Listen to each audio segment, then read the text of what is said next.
What's going on, family? I'm Lapeef, and I'm here to show you my daily routine using the Sure Man King on top.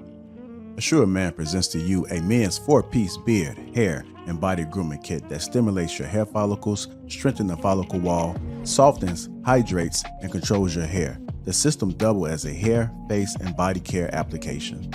The first thing you want to do is you want to make sure your beard is clean using the beard, face, and body cleanser. It also has hemp oil, omega-3, omega-6, and omega-9. Steaming is great for guys with a coarser beard texture as the extra moisture softens and smooths the hair shaft, making it easier for combing and brushing and styling. Now we want to use the beard and hair oil. The beard and hair oil is for hydrating your beard to help soften and tame the thick hairs. It acts as a way of conditioning the hair without drying it out, giving it a sleek, groomed look. It's also aimed at taming flyaways to keep your style in line. Now we want to use the beard growth balm. Our beard balm ingredients nourish your beard so that it stays conditioned, and we use only natural fixed oils that will nourish the beard hair. Keeping your beard moisturized will help do away with dryness by conditioning the beard hairs and the skin. Our beard balm helps reduce breakage and tangles. Now we want to grab our pick. Pick out the beard to give it that full look. After you get all the hair even, you want to take your brush and brush down all the loose hairs. Before I go to bed, I use the beard, face, and body moisturizing lotion. Using this lotion helps moisturize and conditions the beard hairs, leaving the hair soft and tangle-free. It also helps with grooming and with maintenance, and also an easy comb for the morning. What are you waiting for? It's time for you to get assured today. Ladies love the skin. Ow. Bring it a little bit closer. The good skin, that is. That's why having a proper skincare routine is very important, and you need to feel the Teej. The process is so easy, just 4 steps. You got your daily face wash. That's going to clean your face up nice and right. You got your exfoliator scrub. That's going to open up your pores. You got your AM moisturizer with the SPM 20, which is going to protect you from the sun. You also got your PM moisturizer, which is going to make sure your skin is protected throughout the night. Teej has tons of reviews from dedicated customers across the world. I know I said a lot, but it's okay, because guess what? It comes with an instruction card to explain to you in detail what to do morning and night. And because Teej is a sponsor, they're offering my family 30% off along with a free gift. Just click that link that's in the description and feel the Teej.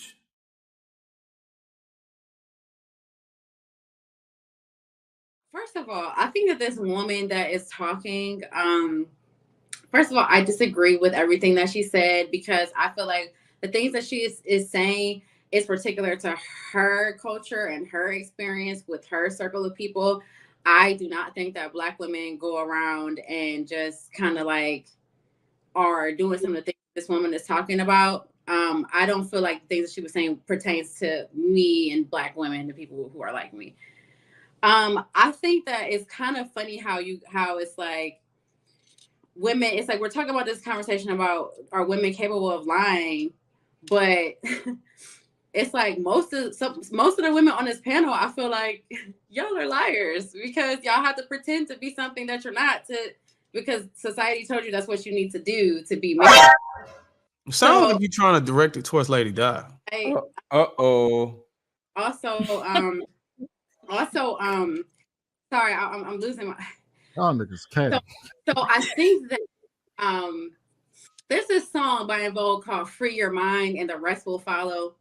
And I just want you guys to really listen to that song tonight and allow yourself to be free being who you are, and stop convincing yourself that you have to be, like, break down these barriers of beta male and alpha male. Like, we have this one guy over here talking about, yeah, you know, you be on the phone with her all day. That means I'm an alpha male. No, like, do what feels natural. If you are on the phone with a person because you genuinely like them and enjoy conversation, allow that to be what it is without putting stipulations on it to make it feel like if you're doing that, you fall in the category as a beta male, or you're not this, or you're not, like, allow yourselves to break the chains and stop the cycles. Put a stop to the cycles that you guys are being taught and what tradition is telling you guys. You guys are, I feel so sad for y'all, because you really don't think a man will come along and love you for who you are.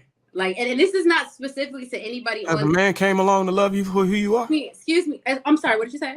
Has a man came along to love you for who you are? Yes, and I'm considering marriage. One. As an adult, have you ever pretended to cry just to get something you want? Yes. I am a woman. That answer is true. Question 2. Have you ever lied to the police to avoid going to jail?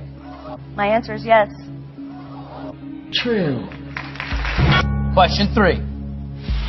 Can you honestly say you enjoy spending time with your mother-in-law? My answer is yes. True. Question 4. Do you think your husband does everything he can to provide for your family? Yes. True. Question 5. Was your wedding day the happiest day of your life? No. That answer is true. Question 6 for $10,000. Have you ever broken any furniture while arguing with your husband? So many I can't count. Yes. True. Question 7. Growing up, do you think your mother cared more about religion than your well-being? That answer is yes. True. Question 8. If a tornado destroyed your parents' house, would you let them come stay with you? My answer is yes. Question 9. Have you ever lied to your husband about where you have been after work?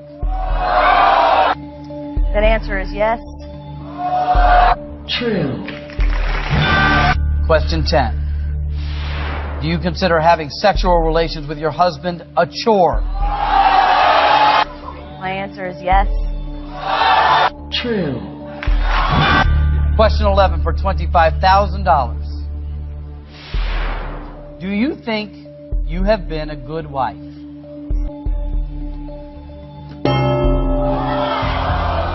I hope that the replacement question is easier. This is your new $25,000 moment of truth question. Question 11. Since you have been married, have you ever given your phone number to a man you were romantically interested in? The answer is yes. True. Question 12. Do you have any secrets that could destroy your marriage? Yes. True. Question 13. Have you ever had a sexual fantasy involving one of your husband's friends? The answer is yes. True. Question 14. Do you have any romantic feelings for a man other than your husband?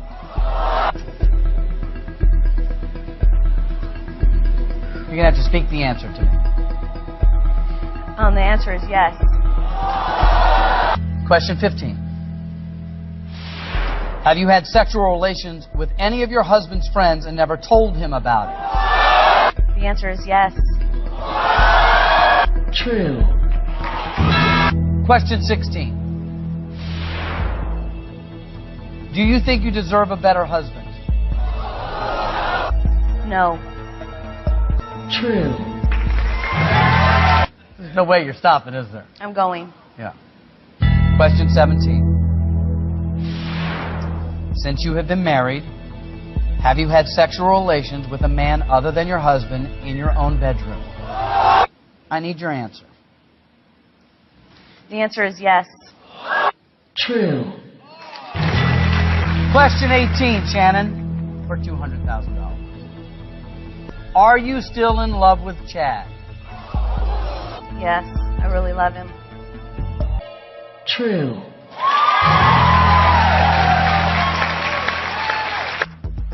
That's a lot of money for me and my girls. And I'm good. I'm stopping.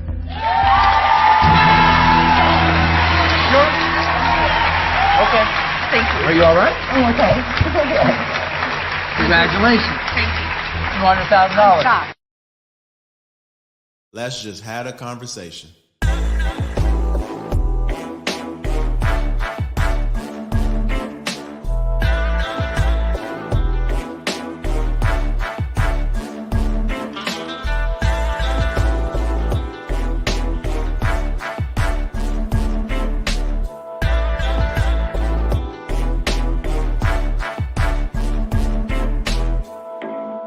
How y'all doing, family?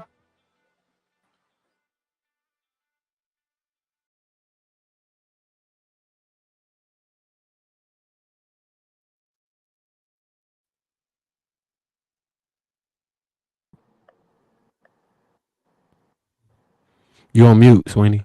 You on mute. God damn it, JR. You ain't getting no intro music. Just gonna throw me in the fire, huh? I think Unfortunately, that was an intro. I think that was. unfortunately, I got JR locked in the basement, so I'll be y'all host for this here evening. So we're gonna go ahead and get the house cleaned out the way. No Diddy. So we're gonna go ahead and get the house cleaning out the way first. Shout out to Tej, shout out to the sponsor Tej Hanley, Uncomplicated Skincare for Men. Make sure you get the link is pinned in the chat. You can go ahead and get your first box for 30% off, and also additional 20% off for life. And for the brothers who are beardly challenged, we got that Assured Man.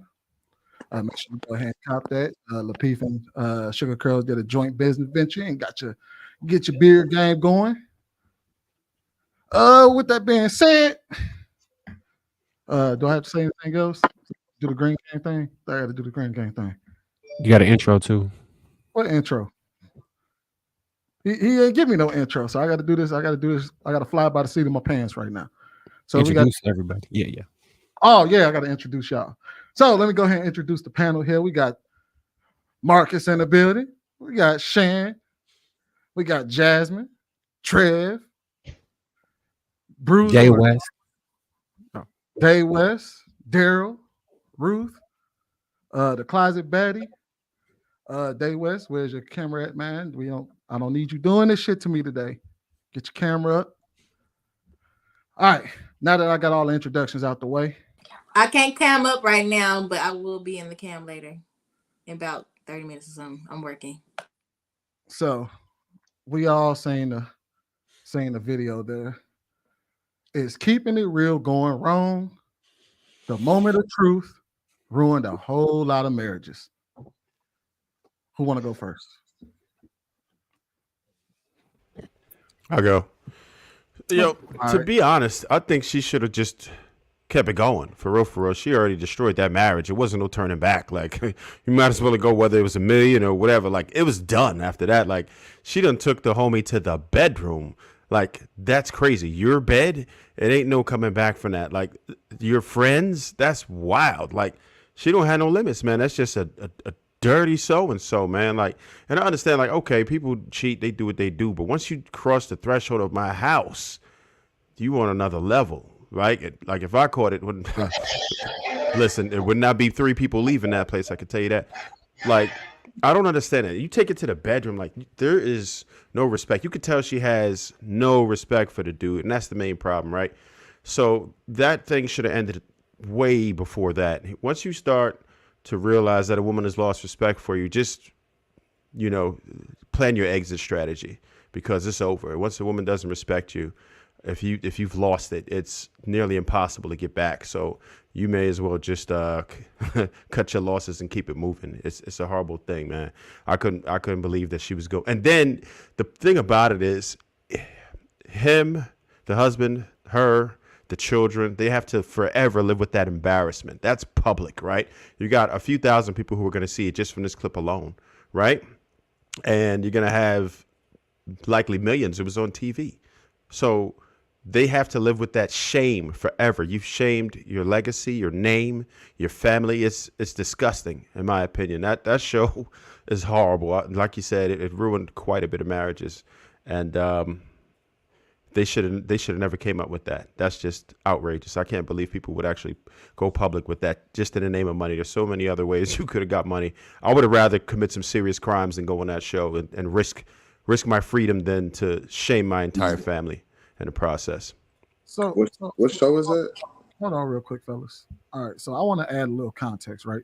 Because I don't know if y'all ever watched that show, so we know how the moment of truth gets down. But I kind of want to rope it into our real lives. Can having a moment of truth ruin a marriage? Being upfront and honest, can that ruin a marriage? And I'd like for y'all to kind of answer from that perspective, because we know that her marriage, she torpedoed her marriage. But like kind of like rope it into like our lives and how that may affect us being that honest with our partners, because a lot of us aren't that honest a lot of the times. So I think that the honesty won't ruin a relationship or a marriage if done correctly. So you kind of got to have a space to talk to somebody where y'all get to a non-judgmental space, so you could be like, I want to open up and share something with you, and they can receive it without lashing back out at you. A lot of time, now the stuff she was dropping was heavy. It might have still ended the relationship, but if it was any chance of that relationship working, if they operated in a space where they had, it's kind of almost like therapy. Like some people got to go to therapy to get that space. You might I believe you can create it at home without actually having to need a professional there. But it's just a space where you're not trying to lash out at each other. So you're having a conversation, and while working through the hurtful things or the things that was, be an issue for the other person, you are wording it in a way that's effectively not attacking them or making them feel belittled, clowned, or like you're intentionally trying to disrespect them. I think most of the time I see people have moments of truth, it be from a snarky, sarcastic, gotcha, snappy type of moment, and that's never gonna work. The energy that you operating in to have that moment of truth is gonna turn into a moment of chaos and a moment of hell. So one of the things I thought was weird though was the matter of fact way she was admitting that stuff. Like it was kind of like, and what? Like if he asked her a question, even how she responded to that, she was like, yeah, like leaning back after each answer, like I'm gonna sit in this. I really don't care. Even that's the wrong way to respond. She could at least have some sorrow. She could at least, she was able to give all them other precursors to her answer, but when it came to the main heavy stuff, she just said no, yes, and then sat in it.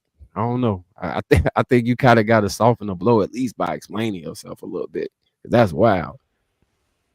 Yeah, I think she knew off rip. I think I knew off rip. She already figured she was going to be going. That comment that was just highlighted says it all. Like she said, "This is enough money for me and my girls." She had already made her mind up that this was about to end it, and she chose the money over dude.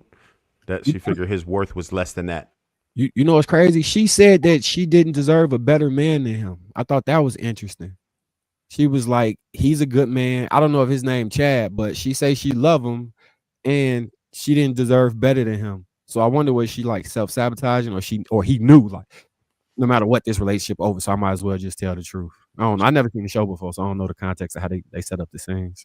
I feel like he already knew. Like I feel like he knew his wife was trifling.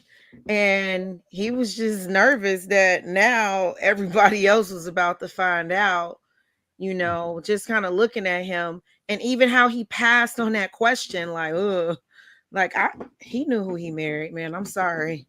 I felt like he might not have known to that extent how trifling she was, but I feel like he knew, and I felt like his mama knew too. No, I would agree. Shane, I see your hand raised. What did you have to say? So I kind of agree with Marcus. So first and foremost, the woman was out for the money. Okay. That's why she was answering them questions. She wanted that money. Okay. And it was and I agree. She should have just kept on going. Because at that point, you've already told us everything. I don't even know if they could ask you anything else to get worse than what you've already told us. Okay. But it could. That's probably why she stopped. Who knows? But anyhow, I don't think so. The question was, do you think what was honesty moment of truth? Right. So I agree with Marcus. I think it's how you do it. You don't embarrass your partner like she did. You have an honest conversation coming from a genuine place. Because at the end of the day, if you're with somebody, you're both human. You're going to make mistakes. But the point is how you move from those mistakes together. She got him on national television and embarrassed her husband. He is a good man, and guess what? He probably ain't gonna leave her. I'm gonna tell you that now. That man ain't leaving that girl. I'm gonna tell you. Y'all thinking like y'all. No, he ain't leaving. I agree. This is what I'm saying. Y'all act like other men act like y'all. That man, she was confident the way she was because she knew she had a good man. He wasn't gonna leave. She runs that household. He loves her to pieces. He is hurt right now. Yes, but he gives me a little weak vibe, like he's hurt and he should leave her, but it's just something about the way she was answering them questions that she was real confident in the situation. And even he did leave, she agrees that he's a good man, but he was not the man that she really, really wanted. And that's evident in the situation, because if she was scared to lose him, then that money wouldn't have meant that much to her. My marriage means more than this money. I would never have put my husband in this situation. I would never have another man in my husband's bed. I would never have another man in my husband's house. And his friend? What? She is disrespectful all around the clock. She does not respect that man. But she married him because he was good to her. He treats her right. Yeah. In a discussion. One of the values that Americans have is money over everything. So she might take that risk. It might be a slight risk. She might think he'll stay, but they really respect money. Like, they will do anything for money. You will be surprised why the corporations is poisoning the food. They'll do anything for money. So for her, she felt like that was enough. And I really think she was ready to get that divorce. She was like, whatever, I just came to get the divorce. I'm gonna get half of his stuff, and I'm gonna get this $200,000 and keep it moving. He ain't leaving. Yeah, he might not leave. But I don't think that you should value money that much. Human beings cannot be replaced, but money can. All right, go ahead, girl. I mean, back to the original question. I think for me, honesty. You should always stand on honesty. I think it was easier for her to be honest. It's because she getting paid to do it. So, and I figured she already knew that her marriage was pretty much over. So. But I wouldn't put it past, like I said, I think dude pretty much already knew that. He knew what was going on. I mean, if you marry somebody, I think no matter how, even though you may not know the details, like, I think that you still can kind of see certain patterns and see what's kind of going on, how people kind of move. So if you're really paying attention, if he loved her as much, to marry her and vice versa. So I think I'm with you. I think dude pretty much already kind of knew that. He just... he's just one of them guys that, will stick it out and do what he needs to do. Which, I mean, I commend that. I wouldn't want my wife or nobody cheating on me, but at least, if he does stay with her, that's the vow that he made, and that's who he chose. So, at least he's standing on something the way I see it. But even though she not, but at least, that's what marriage is about. Nobody is perfect. So it's unfortunate, but hey. To each his own. From yeah. Go ahead, Bruiser. And I got a follow-up question after Closet Baddie. You went already, right? I didn't go yet. All right. So after Closet Baddie and Day West and Bruiser, I got a follow-up question for y'all. I did speak a piece about Oh Girl, but as far as can honesty ruin a marriage? I mean, it shouldn't, but it absolutely can. I mean, it can if your honesty is because you've been dishonest, and depending on what you've been dishonest about. But it also can if you're not talking to your partner, from a place of love, because you can say something in a loving way, with care and with grace and with sensitivity. Or you can say it harshly. And if you do that, obviously the recipient may not receive it in what it was intended to be. Did that make sense? So I feel like who you marry, absolutely. And, at all times, you should be speaking your truth with love. And oftentimes people don't, because we hurt each other. I mean, we do what we do. You hurt your husband, you hurt your wife, and sometimes we don't come from that place. That's all I got to say. I mean, I've been married before, so I do understand the importance of, speaking that honesty from a very good and loving place. And if you don't, yeah. Also, that person might not be honest with you again too, if you don't receive that right, or if it's not spoken that way. So that's all I got to say. Do you think relationships function better when the woman has a healthy fear of losing the husband? Both. I mean, both have to have a healthy fear of losing each other, because if you don't fear, then you wildin'. I mean, we just seen that in the video. Obviously, she wasn't scared to lose dude because she don't respect him, and she knew, that he ain't going nowhere. So, I mean, she was with his friend, like his friend. She done broke like 10 codes. She didn't told the world. She was with his friend. She was in a bed. Like, nah, she wasn't scared to lose him because she probably won't. I think I could just be playing devil's advocate, but I think it was some type of a setup. Like he could have known the truth, because I feel like any man would have had a way worse reaction to finding this stuff out. Like just hearing that on the stage at that moment, like at least some tears or something, or running off the stage like they do on Maury. Like I don't know, just something. But just to hear, especially, oh, you slept with my friend, or you're thinking about somebody, or you've been in our bed and stuff like that. I don't know. Maybe if it was a black man, he would have went crazy, but. And I think maybe they had so much truth in the beginning of the relationship that he's just not surprised. Like he just knew who he married, and he like, hey, I already knew she was a bird when I met her, so he's not surprised. He's just like, okay, this is what it's always gonna give. That's why he just like, all right, cool, keep running it up, keep going. I already know the truth anyway. Get to the 500,000. Yeah, I don't get why she stopped. I'm like, you done told it all at this point. Like, collect the rest of the coins. So but I didn't like that she said that's enough money for me and my girls. So it made me feel that they were already divorced or something, or they're not together, because she didn't say that's enough money for me and my family, or me and my husband, we gonna split this. She just like me and my girls. So I don't know. I just thought that was weird, but it kind of made me think about Indecent Proposal, like that movie where it's like he was about to pretty much let his wife sleep with this man for a large amount of money, and they didn't want to do it at first, but then she did it, and then she ended up falling for the guy, whatever. But he just lost his girl. So I mean, I don't know. They could have been down and out on hard times and be like, hey babe, let's go on this show, and you're gonna spill your guts, and we're gonna get this money because we need it right now for the girls, for college, or whatever. And it's okay.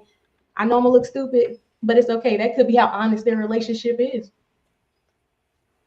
I think those reactions are genuine. Like you can see the pain in his eyes, right? And those reactions on Maury are fake. I know that for a fact because I watch him prime the people backstage. But his reaction, he looked crazy. Like you watch his eyes, man. He had some pain. It looks like that was. I mean, I knew he had an idea, but I don't think he knew of what extent it was. I don't think that he knew it was going on in his bed and all that. Like that hit hard. You could watch him sink in that video. It looked bad to me. Like everything he said that hurt him, he allowed her to say. But as soon as it hurt her, like, oh, am I a bad wife? He pressed the button, try to save her. So yeah, he really does love her, and he's still trying to protect her, and he doesn't care how he looks. And so he might go back to her. Bruiser. Sarah, what you was on Maury for? Oh, go ahead, sir. Oh, you got it. I wonder if those questions were his questions. I wonder if it's if those are questions that he may ask, because that's possible that the show has it where are there things that you want to know, and these were questions that maybe he had wanted to know that they're asking her under the test. Because it sounds like he was like, and then that one question came, he was like, pass. I don't even want to know that one no more. I need to know the next one. Like it was just I'm wondering if that's well, the interesting thing about that show, right? And I explained it a little bit, but the interesting thing about that show is more than likely the reason why he jumped that question was because she would have lost. So to kind of answer your question, Shan, they asked a series of questions already. Like those questions, she already answered them before on a lie detector test. So the whole nature of the show is you got to keep telling the truth, and it has to be proven true through the lie detector test in order for you to keep winning. But the moment you say something on the show that was a lie, when you answer that was a lie, then you lose. So if she would have, so the reason why he probably pressed that button, because this happens to a lot of people on that show, actually. They'll say some of the worst stuff and be telling the truth. And then they ask, do you think you're a good woman? And she'd be like, yeah, I think I'm a great woman. and that be the lie that cost them all their money. They in it together then. They in here. Who gonna say they ain't shit? Nah, I can't say that. If I was him, like I said, I would have hit the button too. At least I would have got paid or something. You know, at least something. You know, at least some money would have to get broke off my way or whatnot. Like, you know what I mean? I would have got embarrassed already, but I think I would have had a good chance of getting something. You feel me? Like if I would have got embarrassed on TV and 200 bands is up, and then we lose it too. Yeah, I'll be sick. I ain't gonna hold you. So I would have hit the button too, at least for the bread, because I mean I ain't got no wife, like, so at least get paid out of this situation. You feel me? All right, go ahead, Bruiser. I see that light bulb in your head going off. Nah, I don't know. I never watched the show. I don't know if the questions come from him or what. But just to answer the question on the topic, can honesty ruin a marriage? I don't think honesty can ruin a marriage. I mean, in this situation, I don't think she was being honest. I mean, if you're gonna be honest, he's gonna know these things before you get to a show. Like all of these things are gonna be known. I don't believe they were known. You know, there's layers to it. Like you can't say honesty. Are you honest about being infidelity ruin a relationship because no, it's not the honesty part about telling that you were wicked. It was that you were wicked. The relationship was already ruined. Just information haven't been revealed. I mean, she said that she thought having sex with this dude was a chore. She wasn't happy about the wedding and many other things probably that could have, came from the line of questioning. But I think she just saw him. She didn't have no respect for this dude to the point to where she would publicly humiliate him in efforts to get paid for it or get some money for it. And that goes to show you what the dude is dealing with. Me personally, I know a lot of people saying that he already knew. I'm gonna just play the devil's advocate. I don't think he knew. I think all of this stuff was a shock to him. Me looking at his face, it don't seem like he knew. It seemed like he was upset, like he didn't even know what to do, what to say. Do she seem Yeah, like I don't really feel for that nigga though like that, because I'm just speaking from my perspective is like, you know, I strongly believe in like a vetting process. I strongly believe in like doing certain things, you know, before and while in a certain type of relationship. So for me, it's just like, if you're not doing your due diligence and he looking up, and, you know, anybody can cheat, anybody can lie for sure. But I think we all been there where you felt, went male or female, you feel like somebody's slighting, like somebody, even it could be a simple business deal, simple anything. You'd be like, I'm not really feeling that. Let me ask another question, or let me ask something. Like, let me see what's going on. And I think that when it comes to your partner, you know, I think you have to really be in tune. And I think that could be, you know, again, playing devil's advocate, that could be why the reason that there were certain things before the marriage or during the marriage, why she felt the way she felt. So I think, like, as a man specifically, I think you should always be in tune with your woman, and you should always be like vetting and seeing and asking questions and doing a check-in, period, How do you because vet a woman that's just your responsibility. How do you vet a woman for unraveling in the future of the relationship and committing infidelity? He could ask his friends. I think it happens. No, man. I think it happens. There's signs way before that we just. You ever been in a relationship and then you like things are done wrong, and then you look at certain things that's like little shit that we always just look past or whatever. We think, oh, it's cool, you know, we make excuses for it. But yet, like, it goes back to my mom always told me when I was a kid, right? Like, make your bed, making your bed will change up your whole day. And it's like it's the little things that we kind of like we look past, but in other areas of our lives, it could be actually big things. So I think, just for me and from my perspective, that you just said, the way I see it, huh? No, I was just saying, like, one thing you just mentioned, like your mother used to tell you, right? And I think that's what a lot of us are missing sometimes, right? We don't have that foundation to start with. If your parents don't talk to you about relationships, then you'll learn the hard way. He likely was inexperienced. This might have been one of his, I could tell he major relationship. it has nothing to do. My mom didn't tell me that for relationships, though. It has nothing to, about my mama telling me it could be a mentor or anybody. My point in saying that, not the person who said it, but my point in saying that is because it's the little things that can translate over into the rest of your life to certain patterns. We, as humans, we habitual creatures. So there's certain things that we usually do, right, that are so small that can affect other areas of our lives. And in my case, what I'm saying, for him, if he's not paying attention to his woman like that, if he's not being attentive in certain areas, if he's just sitting back, not necessarily doing certain things. Now, to y'all point, she could just be no good for sure. But I think to his inexperience level, if he's not doing the vetting process, if he don't have a certain level of confidence in himself to walk away early before he even think about marriage, like, nah, I'm gonna just get another one. I'm gonna just go. If he's not thinking like that, then he But you're could do saying, whatever but do you're is saying necessary. these things happen before his marriage. I don't think we know Yeah, they enough do. information to be able to stand on that position. They I mean, do. this man married this woman and made this woman his wife. The vetting process is over. It's all Right. about your word and your duty Right. to the relationship. Now, once you Yeah. start breaking these, you can't blame the man saying he should have saw it.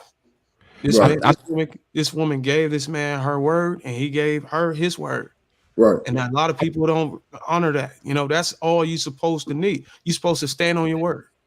I think That the If you Daryl. world stand don't on your work like word, that, you need brother. to. The Yeah. world don't work like that. I understand from a righteous person, righteous place. Yeah, you're supposed to stand on your word. I totally agree with you. But the world don't work like that. The world is a dangerous place. So for me, it's like, yeah, I can hear somebody say something, and I'm not gonna be oblivious and just be like, oh, they said it, so I'm gonna just believe it. And you're supposed to stand on that. Like, that's just not how. Like, I don't care who it is. Like, I hear you, but I'm gonna still do certain things. It could be because of my background, growing up in South Central LA. It could be from who my daddy is, who my mentors are, why I think that way. And again, to your point, Trev, that maybe he's just not like that. He got white privilege and all of that. But I think I just don't operate like that. I don't care who it is. I don't care how long somebody has been. I got a follow-up question for you, Daryl, real quick.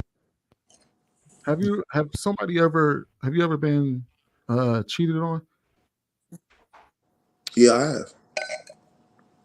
Before you got with her, Yeah, what sign let you know that she would have cheated on you? I already knew she was cheating. We was both cheating. It was a bullshit ass relationship. It was times. It was like the whole relationship was toxic. It was based off of sexual what we could do for each other sexually. Had nothing to do, and that's my point. That's why I'm speaking from the place I'm speaking, because I was cheated on, but I already I already knew it was coming. I was just trying to be this upstanding man because of what society was telling me what I was supposed to do. What I think that what I thought, okay, let me do this. I know I could change a woman. I'm gonna be this type of man. But regardless, like, the relationship started off rocky. We was constantly having sex. And then every time I didn't give her what she wanted, she would act out emotionally and be all over the place. That right there should already tell me it doesn't surprise me if we have an argument and I'm all the way across the country and she fucks somebody, like, because when I'm in front of her, she gonna say whatever she want to say. She gonna act the way she want to act, and why?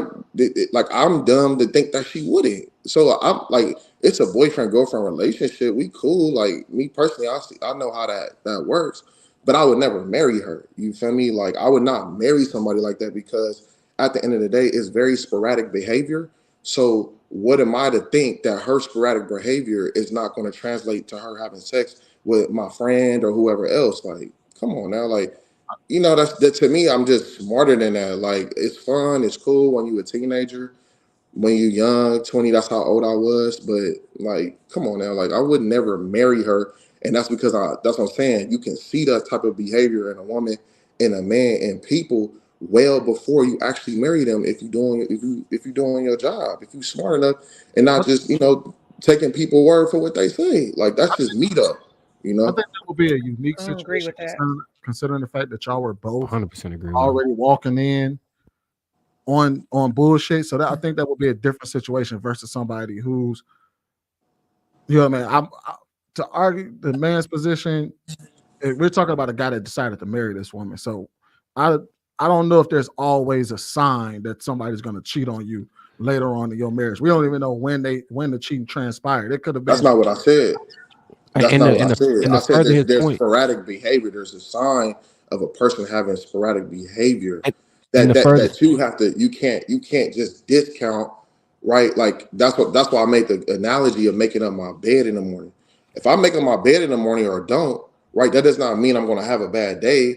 But if I don't, like, it's just a part of cleaning up. It means, it's a good start to something of my day. So what I'm saying is, if I any type of turmoil or negative like interaction that we have, which happens with people, just people in general, like if you see how that individual is acting in those moments, you should look at that as a red flag, because that is how they're going to act.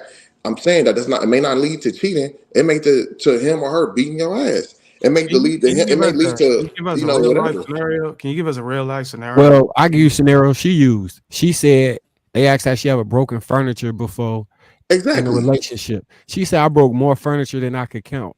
But they're Right. already She's a married lap. though. We talking about vetting. He talking about looking for signs. That's red I flag. doubt she. But I doubt she that was just already started. there before he married Yeah. her. Like if you think So, that was not so there, on that TV show, on the questions, she broke furniture before they married. That was in the question because I didn't see that. We don't know when No, she but did it, but what we saying That's what I'm is saying. it We don't making just come out of They nowhere. can't hear all y'all at once. They can't hear all y'all at once. So what y'all doing is y'all making it seem like this man, this all the shit that all the questions she was answering, and all of the infidelity and betrayal and deceit happened before he got married, and we're saying that his fault. He should have saw the signs.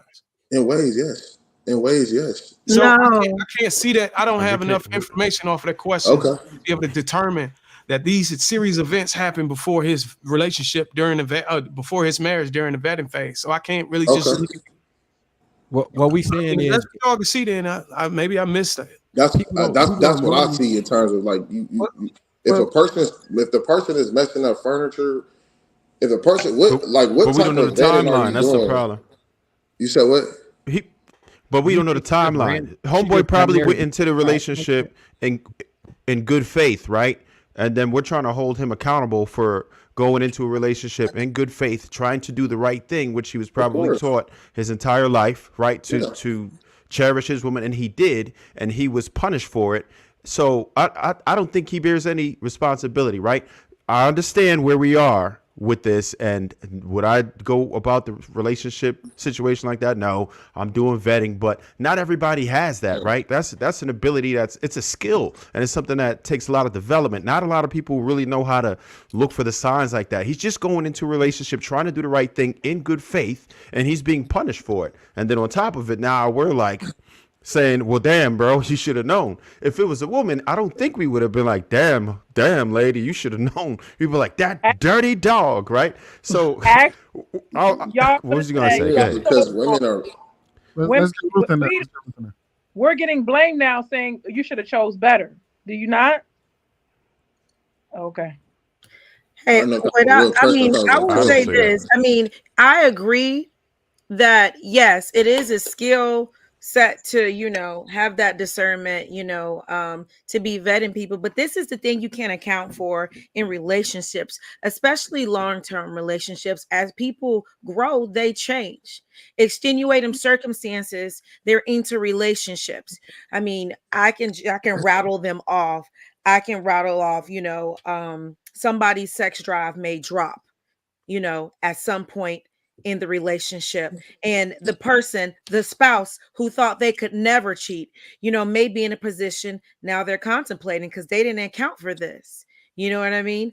A midlife crisis. People hit a midlife crisis, women and men. You don't know what's going to happen in that midlife crisis, what you're going to feel like you're going to miss out on, or what you feel like you need to do before you leave this earth. A death in the family, or death of a traumatic event. It doesn't even have to be death, a traumatic event. A lot of us are one step away from, tapping into our darker sides, because we're all capable of doing it, just like we're all capable of killing someone. It may not ever be activated, but we're all capable. So you don't know what's going to happen in a relationship that can activate that part of you. So that's why vetting, it's important, but sometimes you don't know, because that person who you signed up for is no longer that person.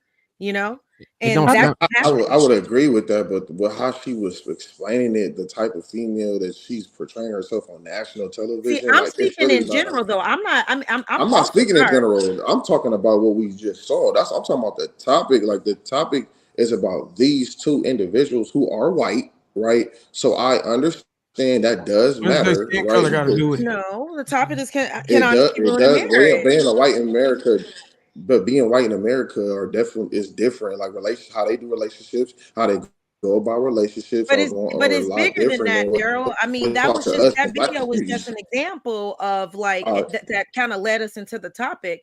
But I mean, the question is, can honesty ruin a marriage? I mean, that's our topic. And I already then we answered kind that. of I went already off on answered that a tangent question.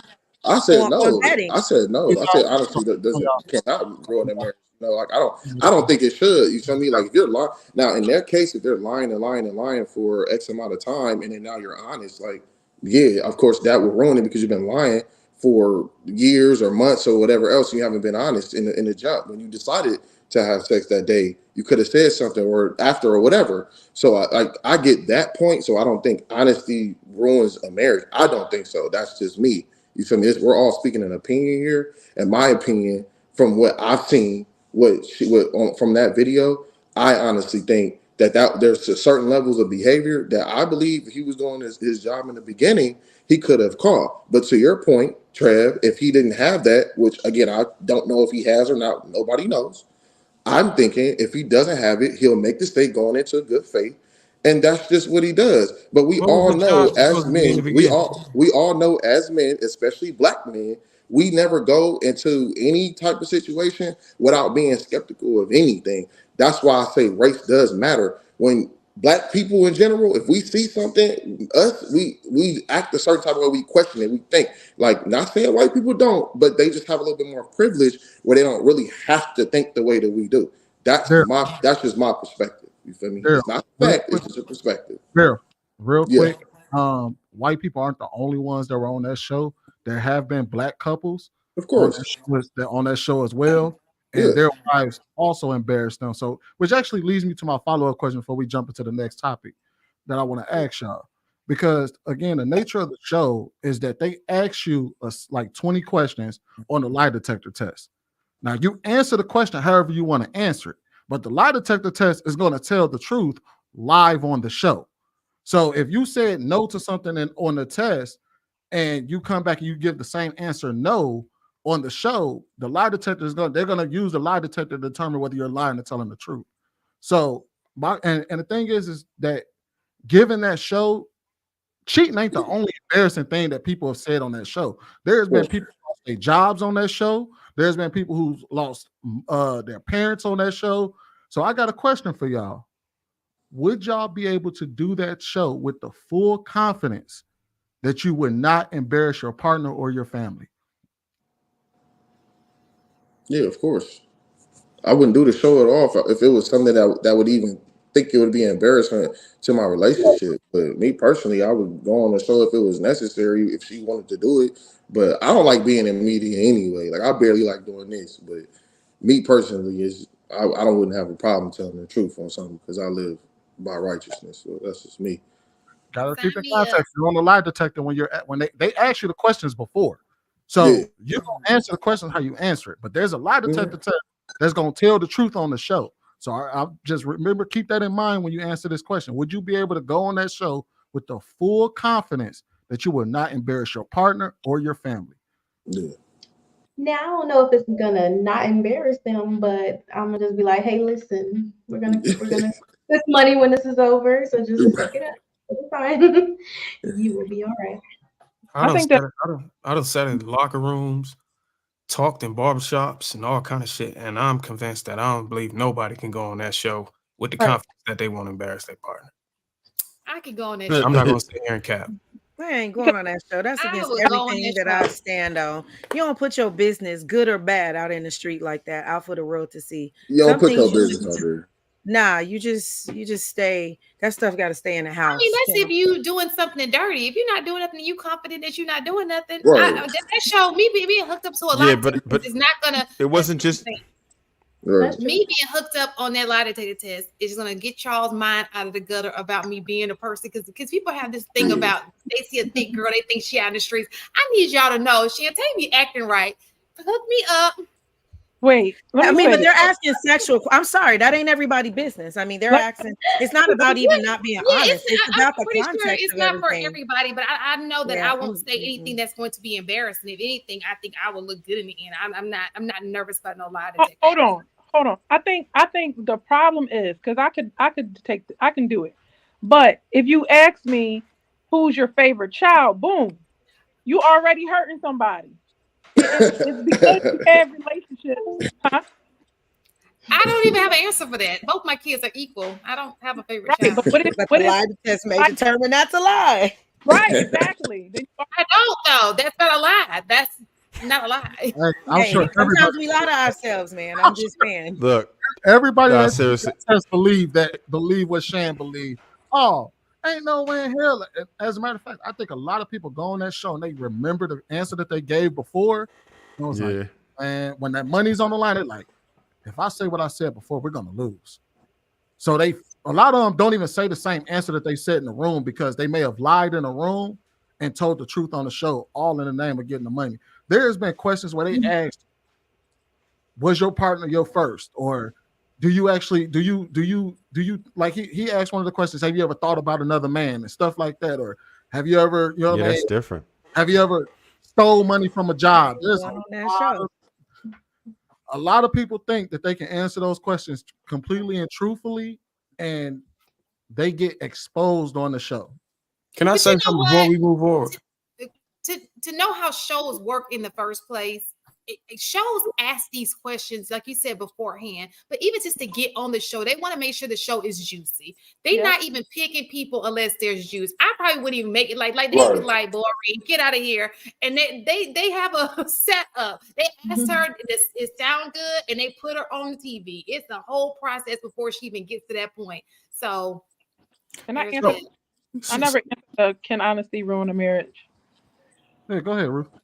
Okay, so I believe that it's important to be honest in a marriage. It will be helpful if you told them what they were about to encounter. But the most important thing you can do is actually talk about before, when you have feelings for somebody else, have that honest conversation. How many people could say that they can say, oh, I had a dream about your friend. You can't, you're not being honest at that point, and that could probably prevent it. You know what I mean? So if y'all really like that, don't let it's true. Sometimes you can be really honest, but it depends on the person that you have. Some people can't take it and they'll be more insecure, and other people will appreciate it. Like, okay, can I do something better? Can we work on our relationship? So I think that in general, it shouldn't ruin the marriage if you are more honest, if you have better communication, if you could tell somebody where you're coming from and they want to understand, then it could help. But if you're just going to be like, I'm going to do all my dirt and then be honest and I expect to still have a spouse, you might not have one. So I got a question, because somebody, I think it was Daryl, who stated that this man was doing his job right in the beginning or something. So what job do you have to be doing right in order to get a woman to not be a liar, to not deceive you, betray you, disrespect you, be evil and reckless? What job can a man possibly do right in order to prevent that? Well, if you watch from my understanding, that's something you're supposed to internalize as a person, your overall character. And you shouldn't require nobody to do anything to be able to be, especially your husband, to be honest and respect him and not betray him. I'm sure he was disrespectful before they got married. She was disrespectful before they got married. Sure. She did little things in her character. That's why I agree with Daryl that you do have to vet. You do have to watch how they treat the waiter. There's little things. This whole episode, because from this relationship, let me finish. If we go back to all the relationships that we had, there are some signs there. If you go back and you're being honest, that person was a dishonest person, or how he acts is exactly how he was going to treat me when we broke up. So you don't know these things until you have experience. But after that, you can't say, well, I don't know how to vet. Like, I can't make somebody tell the truth. You can just make sure you avoid liars, cheaters, and promiscuous people. See, there you go. I think to answer your question, I wasn't finished what I was saying at first, but y'all go ahead. Nope. Just go ahead. I thought you was done. I thought you asked the question. No, but what I was gonna say is I was asking y'all, did y'all see the entire show? Because I only saw what we saw here, and I'm trying to figure out how y'all able to determine surety that this man was disrespectful to this woman. I never said that. No, I didn't say that. She said she was disrespectful. No, she said I'm sure this man was disrespectful to this woman. No, she said woman. She said no, woman. I said that, but I changed it. Sometimes when you speak, you say the wrong thing. I said the woman was disrespectful to the man. I just think, you be the change you want to see. So you can't control anybody. I think that, if you live in righteousness, you be honest. Me personally, I'm honest. I'm probably too honest sometimes in the beginning, and it may cause some issues. But I honestly can see what happens when we have a disagreement. And I think it's all about my delivery on how I say that when I decide to be honest. But I think personally, you just got to be the change you want to see and stand on righteousness as a man. And you cannot control anybody lying. You cannot control what somebody else does. I just think that if you stand in that, you be yourself, and you do the best you can to just be unapologetically you, whatever that looks like, people are just going to walk out of your life. I mean, I usually have it, and I'm okay with that because I believe in marriage and I only need one person. So I think me personally, that's how you pretty much get the person that you're looking for. And again, that does not mean that you or her will not lie.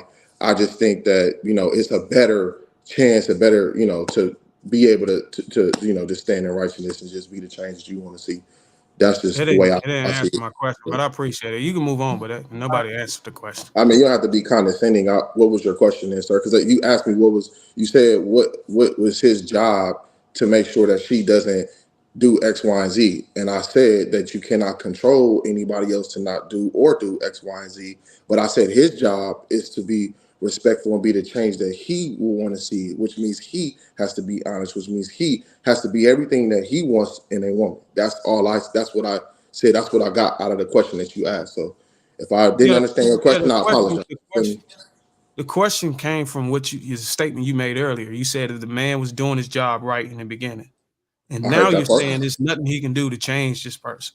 So he was saying he was talking about vetting. If he was doing his job I said right, vetting first. I said what I said first was his job as to vet, and you disagree with that, which is okay. You said you cannot vet. I'd already right. And then your next question was what? I wasn't talking about the vetting part. You had so what was your second question? You said doing his job right was totally different from the conversation when you spoke about vetting, but it's okay. Don't worry about it. All right. It's not this. I think you misheard me, but I won't worry about it, sir. Go ahead and move on, y'all. We'll go ahead and move on. If you're just not tuning in, will you please make sure you hit that like button? We appreciate it. It helps the algorithm. We're gonna go ahead and get these few super chats out the way. We got the accountability partner in the building. Shan, them twins popping tonight. Oh hell. Harrison Davis with the $5 super chat says salute. Then we got the AP, the accountability partner, again with a $5 super chat. Daryl, she was smashed by his homeboy in his bed. There is no duty owed to that bird. She got to go before I end up in jail. Ain't no way. Oh, my mama. And then the AP again with the $10 super chat. Oh, salute to the panel. My boy Marcus, homegirl Shan, Sweeney, Trev, Darwin. What's good? I don't know what that other nigga name. I don't know that other nigga. Jasmine, Ruth, TCB, looking radiant as always. Salute. All right, I'm going to go ahead and play this next clip for y'all real quick. And then we're going to go ahead and get into the next topic. Yep, that's what the word is. And you said crystals can't do it? Crystals can't cut through that. I'm sorry. They can't. Sage can't cut through it. I know you want it to. It ain't doing nothing but making your house smell. That's it. Your house just smells like stuff. I get it though. Listen, y'all. I was saging crystal. I was charging crystals. I was doing all tuning forks. I was doing all that mess. Tuning forks? What's that? Yeah, it's like, I don't know. Vibrations. I don't know. I was doing all that. All of it. Did you see it work a little bit? No. I did not. I told you I had hot rocks and a smoky room. And It's fine. Mega. I get it. The Lord knows those rocks. Smoky room. Yeah, and hot rocks from charging them in the sun. That was hot. Hot rocks. And Your house smell like sage. Oh, yeah. Sage and rosemary, sage and lavender, just walking around talking about she kodorobo. It's like that. It doesn't work that way. It doesn't work that way. Talk about in the name of Jesus. What? What are you talking about? Put those herbs away. Please. Put in some food. But yes, if you don't go make a pot roast and sit down, Lord have mercy. Crush that lavender and get yourself some oil. And take a bath. And take right. Girl, I know the Holy Spirit was like, oh, here she go with them rocks. There she go with them rocks. They ain't gonna do nothing. Sage and spice ain't nothing nice. Crystals and sage can't do anything for you. What y'all got on this? Shit, hold on, wait. I have no clue what the hell is going on in this video. It's funny. I was having She basically saying that you know how those women be like trying to sage the room and got the Yanni rocks and the tuning forks and shit and be trying to fix the energy in a room. Basically, she's saying I ain't doing shit for you. You got a dirty spirit. Ain't none of them rocks gonna help you. I mean, I was dating someone that was I would say a spiritualist, and I'm a religious person, so I'm a Christian. So there was times when he had brought some sage into the house and was, I guess, saging, and I was just like, are you just doing that because you've seen it on like social media, or do you actually like know what that means? Like, have you done your own research behind it? Because I don't really know if that stuff actually works, or I've never done enough research into it myself to know. But I was like, you could be inviting all types of wrong energy in here and all that when I'm already, praying over the space with, healing oil. And so and I imagine it's probably still in the same vein where it's like, okay, if I have healing oil that's been like prayed over or whatever, and I'm using that to cleanse the house. But if you come behind me with some sage that you bought from someone, you don't even know what type of energy they got, you don't know what type of time they're on, and you're bringing that into the house, spraying it, you could be countering what's going on here. So I don't know. I don't mess with it. I try to leave it alone because I don't know if it works. But I was kind of into the crystal thing for a second just because I thought, I don't know. I think it just kind of went hand in hand with, speaking something into existence and just being intentional about things. And if you had like just something tangible to tie to it, maybe it'll work better. But I really don't know. I don't know if it actually works, but I think it's funny for them to make light of it like that because some people are very serious about it. I see, Trey, you got something to say. You done perked up a little bit. Pause. But let's do the next one. What we doing, bro? What we doing? That could mean anything. Come on, man. Call me out, man. Call me out. Yeah. Hey, I say this. Yeah, no Diddy, but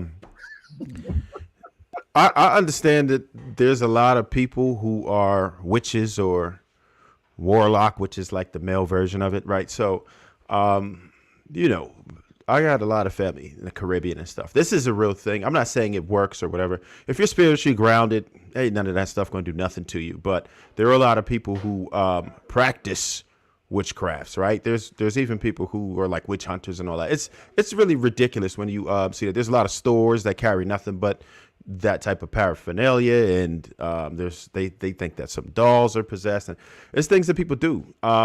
Again, spiritually ground yourself. I've seen a lot of crazy stuff. I've seen people do things and mess with spirits that certainly aren't the Holy Spirit. It looks different. How effective it is, I couldn't really speak on that because if you're spiritually grounded, you're impervious to it. Just keep it that way, right? You ground yourself, whatever that is for you. It can't affect everybody, but if you're a weak-spirited person, then yeah, somebody could grab a hold of you if they're working on you. That it happens. I've seen a lot of things. I just put it that way. I won't get too into it because it sounds really weird if you're not into that. But a lot of this stuff didn't just come out of nowhere, right? With the movies and all. There's a lot of people who really practice that, and I've seen some things happen to some people. And I'll put it like this: I've seen people describe, like they have people who you can go to, right? And that person will describe the exact person who put whatever it is on you and everything. So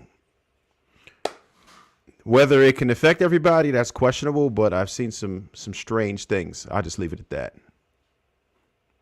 Stay away from it, because if you don't know what you're doing, and the main thing about it is if you start playing with that type of stuff, you have to always understand that there's always a get back. It's a circular situation. So when you do decide to do something to somebody, you have to expect the comeback. And if you don't know what you're doing, and if you start using dark spirits, you don't really want that attached to you. Just keep that out of your life. Leave it alone if you don't know what you're doing. There's a lot of people here practice it, don't know the meaning of it, and you're messing with spirits that you don't need to bother with. So just leave it alone if you don't know what you're doing.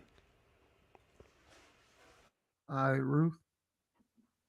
It says crystals and sage can't do anything for you, but the name of Jesus can. So listen, you find yourself in a situation. Anyway, if you want to see me act funny, start with the sage, start with the crystals, try to get me to wear beads around my stomach. I'm not doing anything that's going to put me in a questionable position when it comes to God, because he's a jealous God, and he don't want you serving no things that's, no little gods, nothing. He don't want you serving money over everything, all of that stuff. So I try to stay away from these things, because in reality, if you can't give me no testimony, I ain't seen no crystal testimony time. I didn't see anything like productive happen from it, but I have real life stories, testimonies, and miracles happen in my life all the time. My kids, they flabbergasted about, like, 1 minute they're sick, the next minute I'm praying for them, and they're like, it just went away just like that. So if you're gonna do something, make sure you're getting real results. If you're gonna dabble in these worlds, watch your family, watch your life, because if you don't have a power higher than what you're dealing with, and you're not on the right side, you can find yourself in a lot of trouble.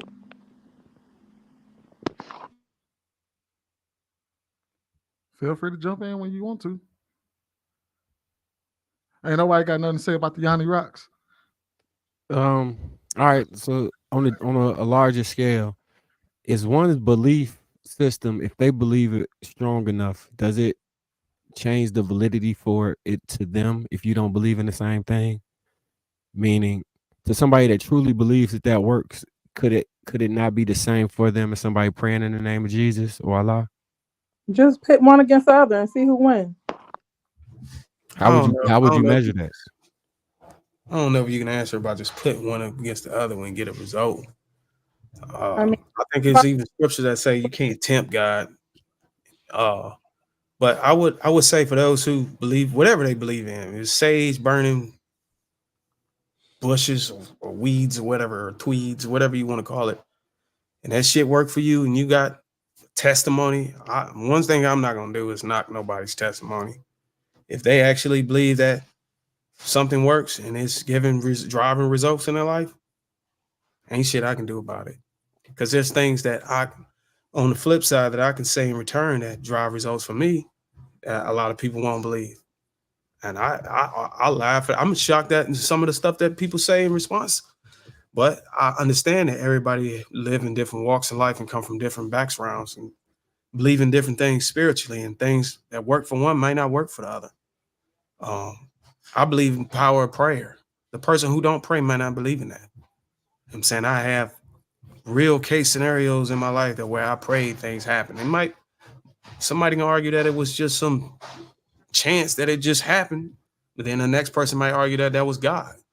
And I think it's all about what you believe in and what you have faith in. Mm-hmm. I think that, don't mess with it if you don't know, what you're doing and how it works.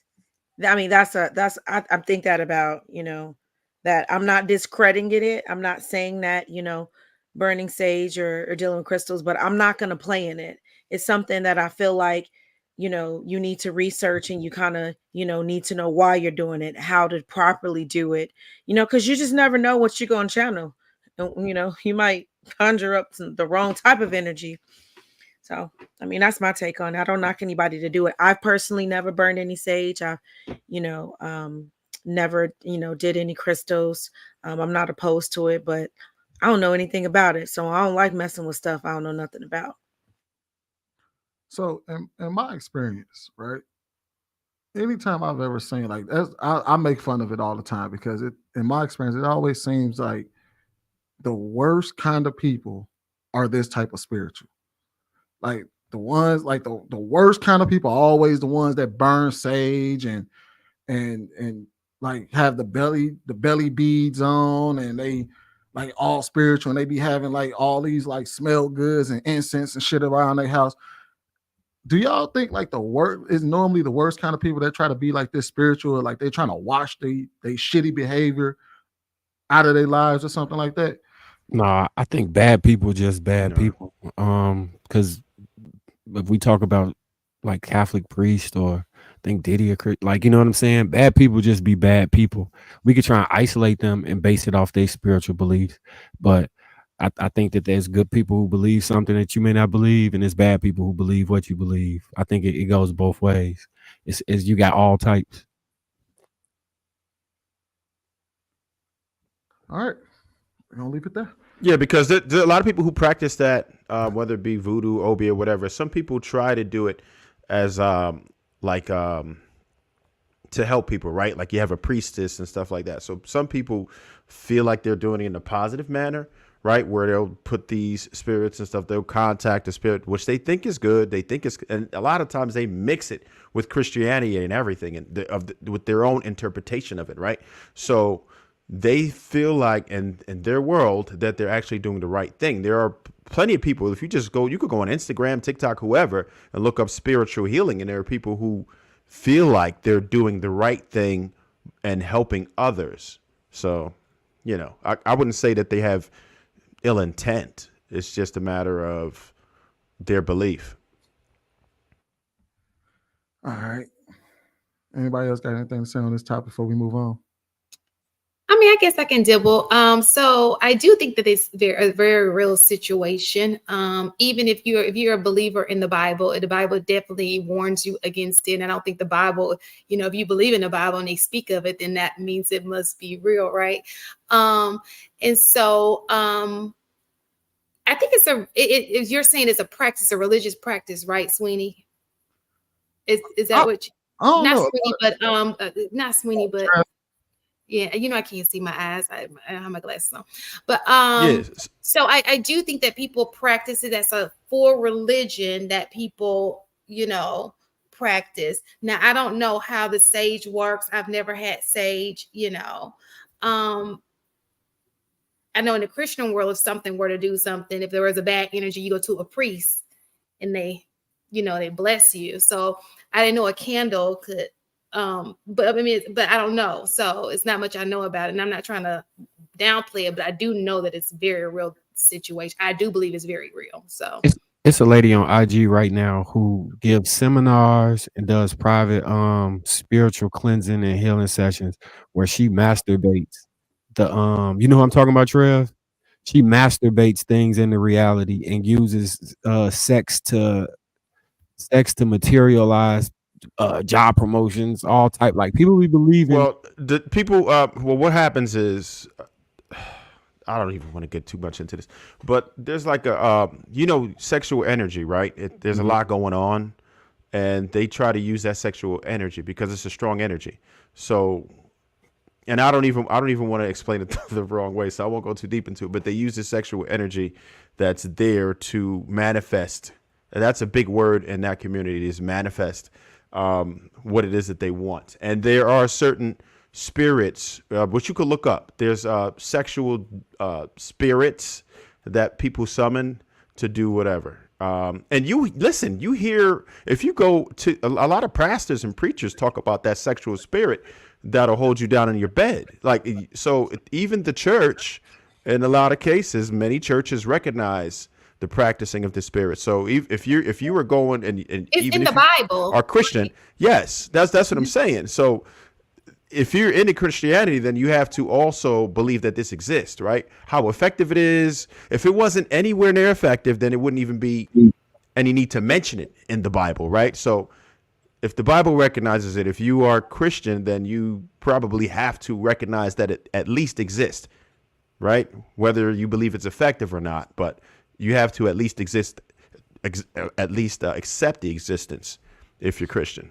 So basically, as a Christian, we believe, well, I believe that like God is the one creating things, right? And so everything that the devil does is a counterfeit. So in that example, that they will be the counterfeit version of what we do in Christianity. So yes, we do believe it exists. Jesus cast out demons all the time, but at the same time, there's a hierarchy. And in my religion, or my faith, we just believe that Jesus is the highest power.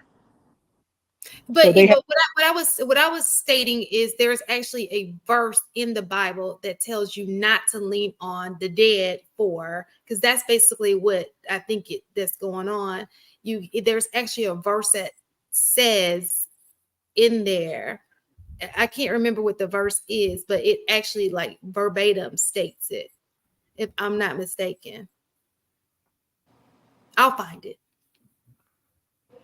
I don't know. This out of my wheelhouse. I don't dabble too much in the religion. So, and that's only if you're Christian, though. I don't know that that's the same as true for. I'm just stating with Christianity because I read the Bible, but I don't know what other people. I don't know much about the sage and stuff. I'm just telling you what I've read from the scripture. I do know from the times I was able to stay awake in church that my grandfather definitely wasn't having none of that. Like we got to talking about burning sage and shit. He would have definitely had words with me. So I don't know much about what's going on. According to the Bible, my grandfather was a pastor, and I know he wasn't talking about burning no sage and shit. I know that, and I just kind of I don't know. Let me ask y'all this, since we're gonna be completely honest. When it comes to prayer, burning sage, and using spiritual things to pull yourself through, progress in life, you think that's more lucrative? Do you think that works more for women or women using their vagina? Wait, what? Wait, say that again. Did you ask, does prayer work to get them where they want to be better than their vagina? Okay. Oh my gosh. Go ahead, Marcus. You got it. Look, I'll put it this way. It depends on where which direction your moral compass points, right? Is it effective? Do you see women get a lot further use their own equipment? Yes. Right. It depends if you know how, if you're strategic about it, if you know how to do it, it's still the best one than that, right? But it depends. A lot of women might feel a way about doing that, right? They might feel like they're selling themselves short, and it all depends on your upbringing. There's some people who die hard with this spiritual stuff, right? They really feel like it's effective, and it's all about preference. But me personally, I would say stay away from it. I don't believe in doing any of that. Like if you grew up in the church, then never to touch that. You're never supposed to engage in that type of material at all. You're supposed to leave that alone. So you ain't answered the question, though, Trey.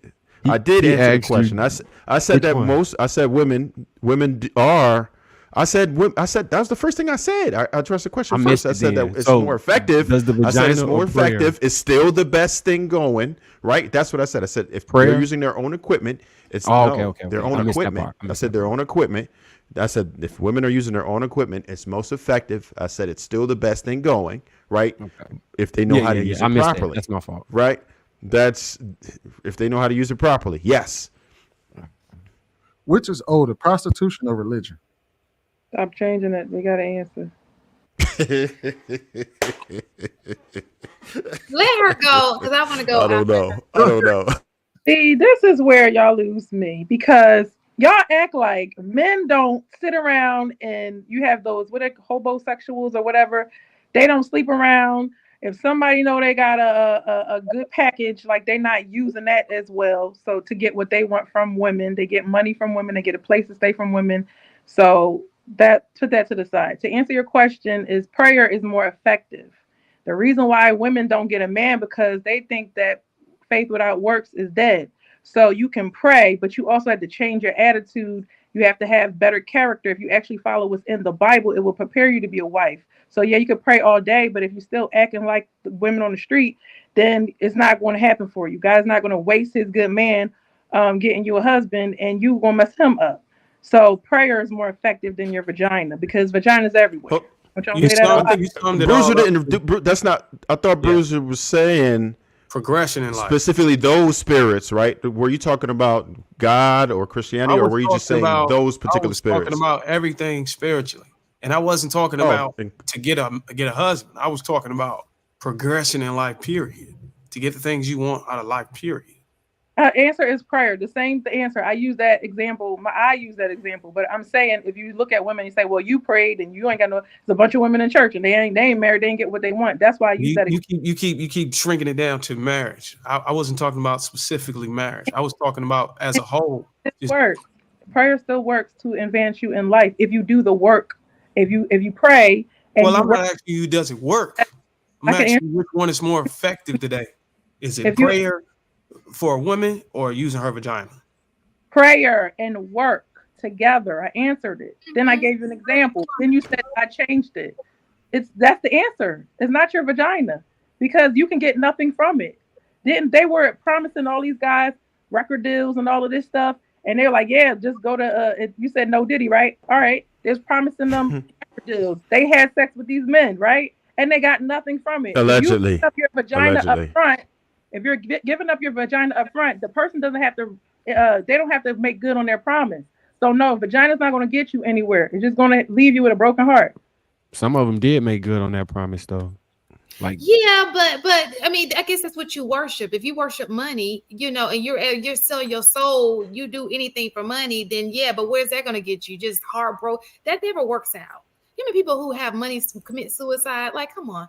You know, it's not always about money. All we think about is money. We're so money hungry, and money rules the world. Like, it doesn't. It doesn't. It sounds like somebody's some morals to carry yourself. Women getting ran through. Trust me, that is not okay for $1. Please. I think y'all stuck on whether it's okay or it's morally. It's not about okay. whether it's okay. It's how you feel when you do it. Well, my question was based on the effectiveness of progression in life, not whether it was okay, not whether it was you gonna commit suicide after the fact. But that's progression. Like health, that's the most prized possession. I mean, your health, your life is the most important thing. Right. It sounds like you have vagina envy, and you want us to say, y'all women, y'all get very far in life by using y'all vagina. Is that what you want? They ain't never used mine to get ahead of those. Goodbye. I don't think he was saying that. Well, basically, there's no Jewett Mackenzie Scott equivalent in males. There's no Anna Nicole Smith equivalent in males. That's what we're saying. Like, yes, it is. Britney Spears, Prison Bay, Britney Spears' husband. They had a billionaire. Yeah, he got the one of who got a billionaire? The Prison Bay dude. Got it. The Jeremy Meeks. Look it up. He got a what do you do? Like Kevin Federline. He got half her joint. Getting them all. He didn't take it. He got her though. They married right now, I think. Oh, well, that's what I'm saying. Like, where you run away with the money. What about Stedman? Stedman. Oprah, boo. Yeah, Stedman winning. Never married. And I don't even think Stedman put Oprah through some stuff back in the 80s and 90s. Y'all remember that? All right, so she was in love. If you're saying that vagina gets women, like you're trying to say like the OnlyFans women are getting far, but it's always consequences to that. First of all, 30% of the highest. You looking at the results? OnlyFans are male, not female. They're male. I looked those stats up for my show last week. 30% of the highest paid on OnlyFans male men. Now they may be men looking at them, but it's men. All right. I mean, y'all try. It seems like y'all trying not to answer the question. Y'all just diving. We past are, the but we're question and saying but it's so you're wrong trying to do it, say, or the results ain't. So what you're trying to say when we talk about we're talking about women in general, right? Most of us are average working women. We're not out here sleeping around for a get up at a job or a get up somewhere. We're just not. I know y'all like to think we are because y'all see a few Instagram people selling it cuckoo online. That's not the majority. No, we don't. Most women don't roll that way. Right. They got I really little don't. main man over here that they really, really like. Yeah, you I, know. I really don't think Bruiser was asking that question with that intended, right? I sincerely believe he was asking, is it more effective to pray your way to the top of any industry or thing, or can you sleep your way to the top? If I was going to use like music industry, the like those type of industries, I would say that It was. don't even matter if it's industry. Well, if you're breaking it down whatever, per just life, industry, period. possibly. If you're breaking it down for like entertainment industry, like that's the only industry, sure. But we're talking about all industry, like the vast majority. Y'all always like to focus on entertainment. Like Okay. most people are not in entertainment. So something that doesn't require a specific, even with a specific degree, and people get elevated in positions by relationships with people. Have you seen anybody at your job that you know is having an affair with their boss or doing that get promoted? I have seen that actually occur. I've seen it with my eyes, and I've seen people not have to actually do their job because but they is it often though? Right. But what the question is it more often? But is it off? So that's one incident. Is it often? His question wasn't how often does it happen. Like, all right, isolate the question, right? It's prayer versus sleeping with somebody, right? Right. So which one is more effective? If you were the most beautiful woman in the world, right? And you wanted to pick an industries that you're okay with, so we can use that. First of all, you just put a stipulation. She got to be the most beautiful person in the world. So now we're talking about just beautiful people. No, I'm trying to isolate it so you can understand how he was asking the question, how I interpreted it. So I don't feel like the question. The reason I'm saying that she's beautiful is because she would have the ability to sleep her way to the top because men are attracted to her. Is what the reason I did that, not for any other reason other than that she would have that ability to further this question. I understand what you're saying, but what I'm saying is, in the grand scheme of things, right? Most people are not as beautiful as we're talking about. Prayer versus sleeping with people, right? Mm-hmm. I can only assume that most people who are in high positions, most are not beautiful people.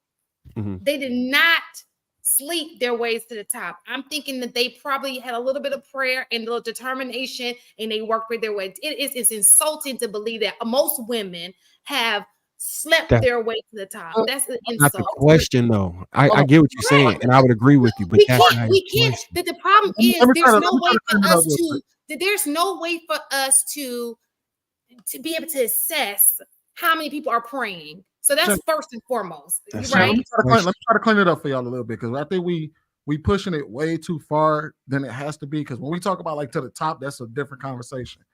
Right. How many? If a woman was in a relationship with her husband, right? Mm-hmm. Do you think she can pray him into getting what she wants out of him, or do you think she'd be able to use her vagina? A lot of people use sex as a manipulation tool. A lot of them ain't having sex when they married. Or so not use it. I would say that you want to be which would even make it more, which would make it more of a manipulation tool, right? Yeah. The answer to the question is yes, a woman can use her body to get what she wants, but it's temporary. So when you're talking to women that think long term, it doesn't make sense. Like, you want me to think like some immature woman. I can't think like that. So yes, temporarily you're going to be able to get that. But that man, if he leaves the job, like if you slept with your boss, he leaves the job, you stuck right there. Like, it's always some kind of consequence to that. But that doesn't mean that a man could do the same thing. He could sleep his way. That's why you say the top 20% of guys, they could do whatever they want. A man could do the same thing. But to act like every woman uses her vagina, if you just use your vagina, you just get to the top, girl. It don't work like that. I think y'all converted this to a gender war question, and I really don't think he was having a gender war moment. I think he literally was asking. Cut it out. No, I really think he was asking. Look, I'm the main one who be against gender warring, right? I do not think he was gender warring.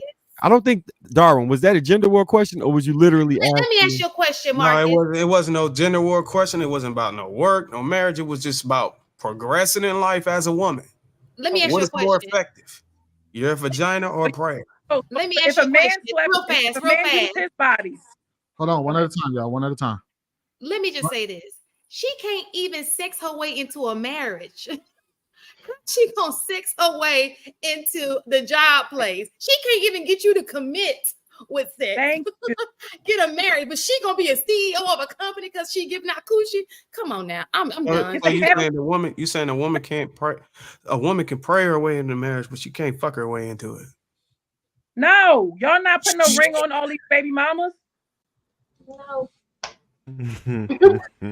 Y'all do realize that's like a select Doesn't mean we all can. man that's If not we really would. not trying to do that. Y'all think Kamala Harris got to be vice president by busting it open? That's what the argument is. I don't know. Ask Montel Williams. That's what the argument is. Ask Montel Williams. Don't ask her husband now. That's what the argument is.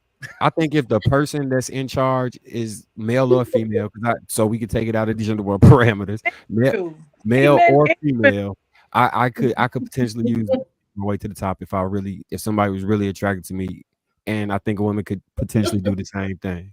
Does it happen often? No. I'm specifically answering the question as it was asked, though. We have the same privilege. Is my point. Y'all use your penis and China. Same.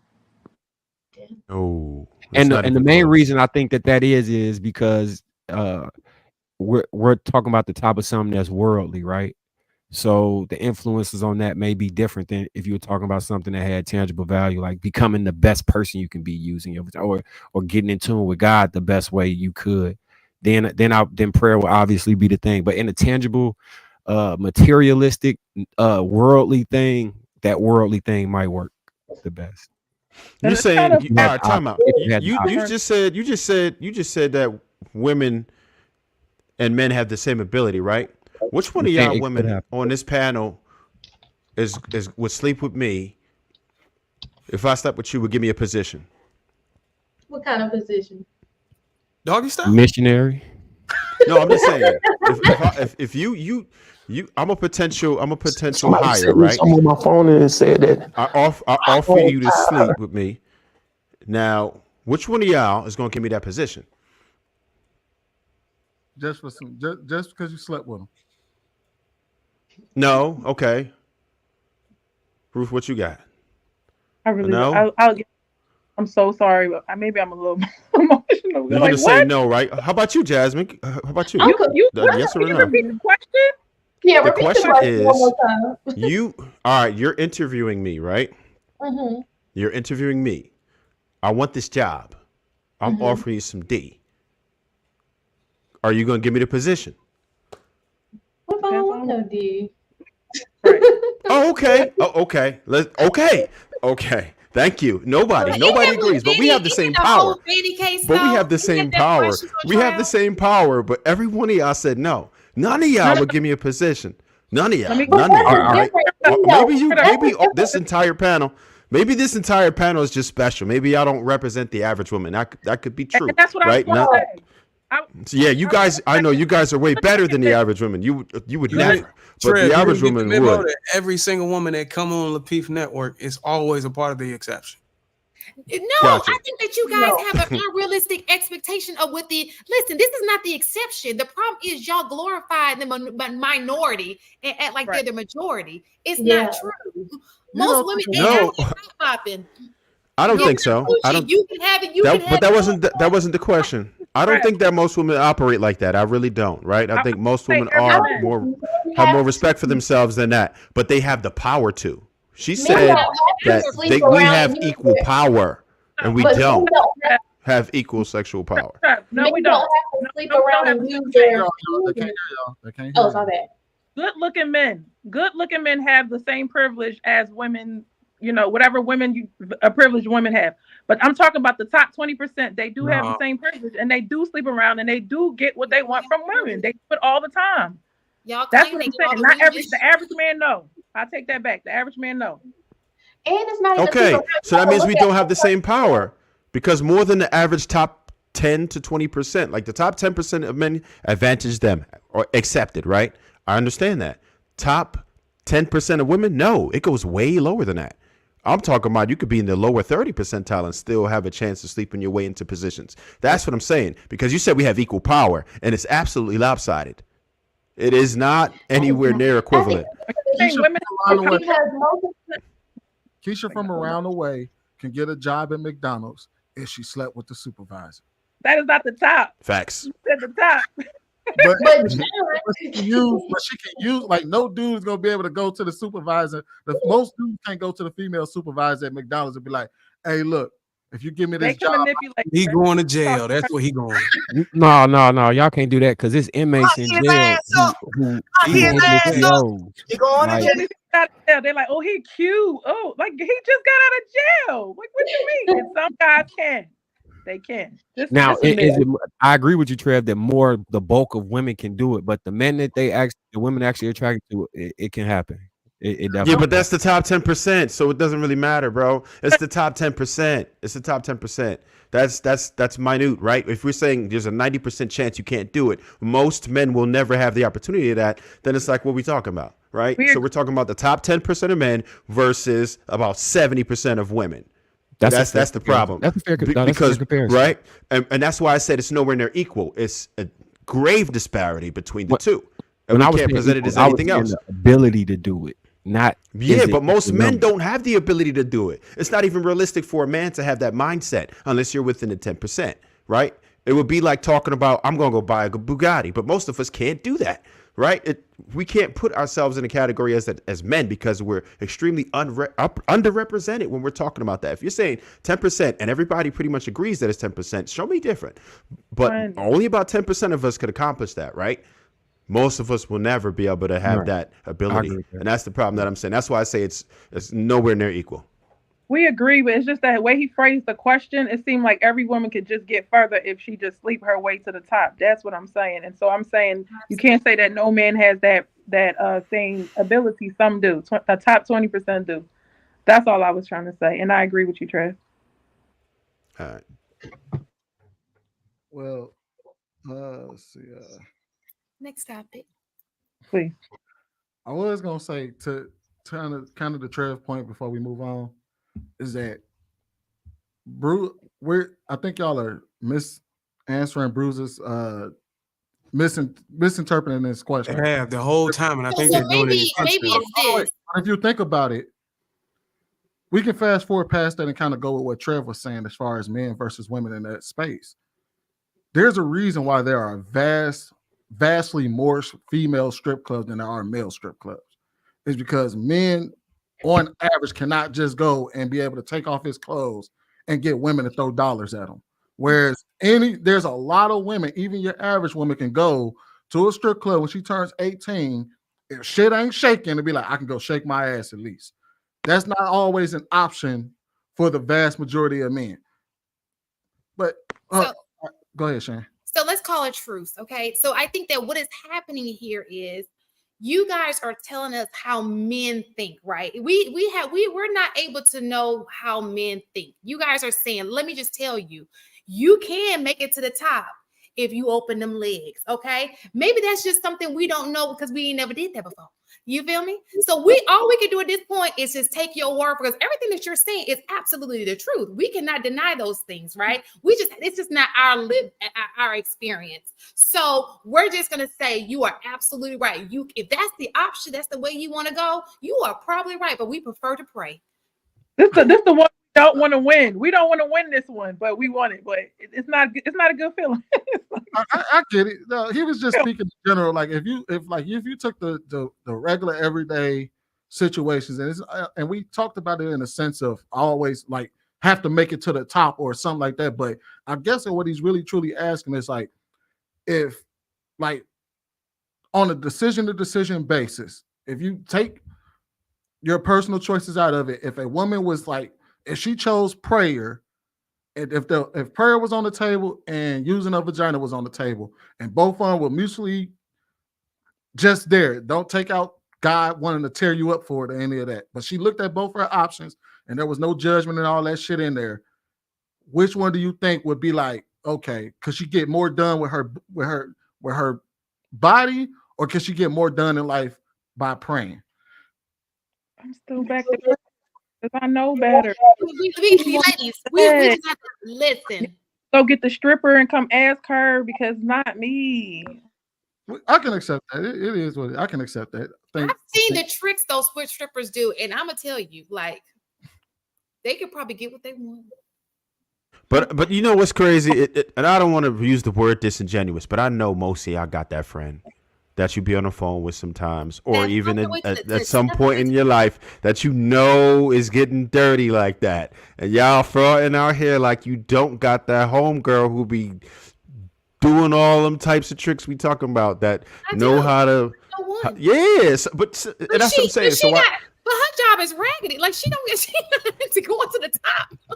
You know how many regular women go online and say, if I wasn't a Christian, I start an OnlyFans. There's a lot of them. They be like, if I didn't have the morals that I have, if I didn't have the morals that I have, I would start an OnlyFans. And those are regular women on Facebook, Instagram. They're literally battling in their mind because they looking at it and saying, damn, I could literally go out there. And some of them even say OnlyFans is today, but a lot of them used to say stripping. If I didn't have more of a moral compass, I would go out there and take my clothes off. Because but the Bible is the cover up. It's really internally. It's if I had the body, I would be OnlyFans. Because they don't have the body, they just say, okay, if I wasn't a Christian. Because once you lose the body, once you get flabby and you start sagging, that's where you come to Jesus.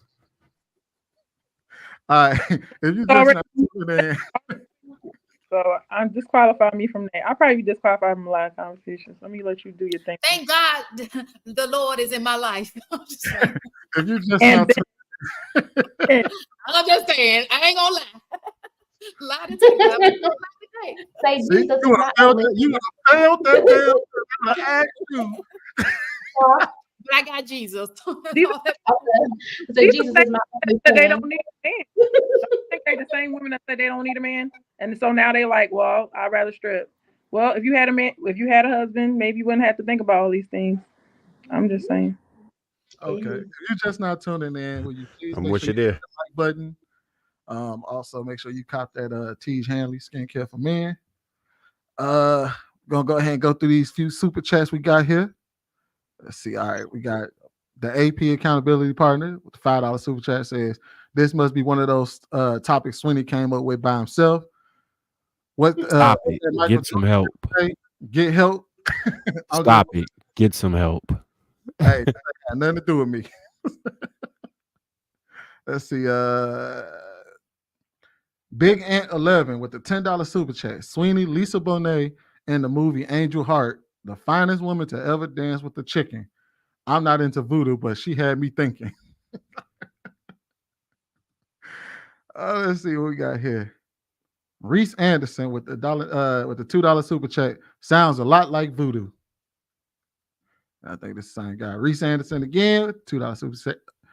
Waist beads, crystals mean she's LGBT and crazy. I'm telling you, every time I say it, these always weirdest people. They be wilding out there. All right, let me go ahead and get this video. It's not for the material things, but your income is going to dictate the type of food you eat. It is going to dictate the type of security you live under.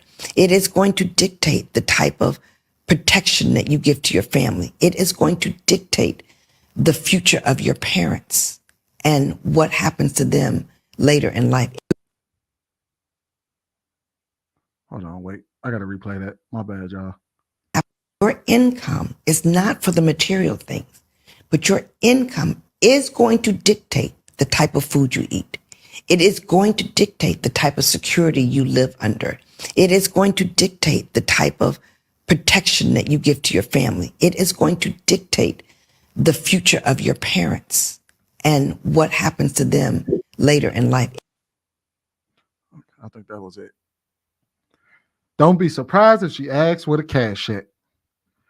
It's so important to increase your income, especially as a woman. Let's go ahead and get the women on this one first. I'm going to go ahead and go to you first, Jasmine.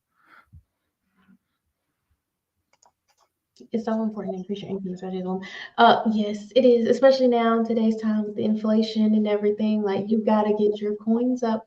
And I used to be like so booked and busy, but wasn't making no actual funds. So it's just so important to, have your own income. Even if you have a partner, like you can do so much more if y'all both have income. So I don't get that whole thing where it's like, oh, I just want him to pay all the bills and I just live off of him. Like I couldn't imagine like getting an allowance from my man or something like that, or just be like, oh, you're gonna give me a little money here and there to let me buy some stuff like that. Just it wouldn't work just because I know I like to shop. So I'm just gonna be wasting money and we just gonna be, I don't know, I'm just gonna be wasting his money. So I'd rather have my own money so we can split the bills and we can save together and do stuff together. And I like what she said too about, what you eat and things like that. I never realized how broke I ate, until I actually got money and like got a partner that had money and stuff. And it was like, dang, you do eat a lot better. You do get to travel better. You stay in better hotels. Money isn't everything, but it definitely dictates your comfort in life. So it's very, very, very, very important. That's all I'm gonna say. Ruth, you muted. Okay, so is it important? It's so important to increase your income, especially as a woman. Yeah, you definitely need to increase your income because basically the way society is going, you're going to need money, and women seem to be the one that have the lifestyle upgrade. It seems like men could just if we leave them alone, they just eat some peanut butter and jelly sandwich. Like it depends on the man, but they can really rough it out for a extended period of time. We're the ones that want the nice house and nice things. So if you know that's what you're going to require or need in your life, then it behooves you to make more money. And also I always mention marriage because it's like before you get all the money, like most of us make most of our money 45 and up. Um, Before you get all that money, you want to have that marriage set in place because the more money you tend to make, the harder you make it on yourself to get married. So your standards change. You feel like you better. You feel like you deserve better, and it'll help you just to get it together or be in that relationship already while you're getting your money. So y'all could do it together, and that's probably the best way. So you can keep the respect level there, and one person don't feel like the other person's meeting them at the finish line. Let's see. Shane, are you paying attention? I am. I do think income, I think for both. I don't want us to, I don't want to focus just on women. I want to focus on us as a people, right? I think that we need to get our income up. It does dictate a lot. Last week we talked about healthcare, just simple as the respect in a hospital or in the healthcare, you have more access to it, right? Food, absolutely. To eat organic food or food that's not toxic, you have to have a decent amount of money. I guess food stamps still pay for it, right? I don't know, but anyway, you have to. Even dental work is expensive, right? So all of these things are important, and I'm an educator, so even being in a neighborhood where the schools are of high quality for your children, the environment your children, people don't understand most of how your kids behave or what they learn is outside the house. A lot of the times, the foundation is in the home, but when you step outside, the people they're going to be around, that makes a difference. Their environment makes a difference. And of course, the more money you make, the better maybe the environment, the goals of the people who they're going to be hanging around. So all of those things to me are very important, and they help. They're all income based, I suppose I'm trying to say. And we live in America. It's hierarchy, right? How you're treated, the respect you get, all those things, income makes a difference. It may not in another part of the world, but here in America, it makes a difference, whether we like it or not. All right. That's all. Cousin Betty, are you there? No, she ain't there. All right, well, shit. All the ladies answer. We can go ahead and move on to the fellas. Don't all answer at once. Well, I would say this is true for it, and it all depends on what the woman is targeting. mean, if the woman is targeting somebody who's like a high value man or something like that, then increasing your income could potentially disqualify you.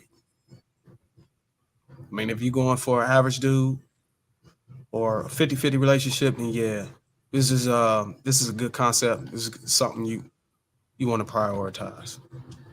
But in a lot of these spaces and conversations, a lot of women are going for this 666 dude. So, and you just making it more difficult for yourself trying to be a career woman or level up your finances, because that's not what a high value man or that type of man is looking for.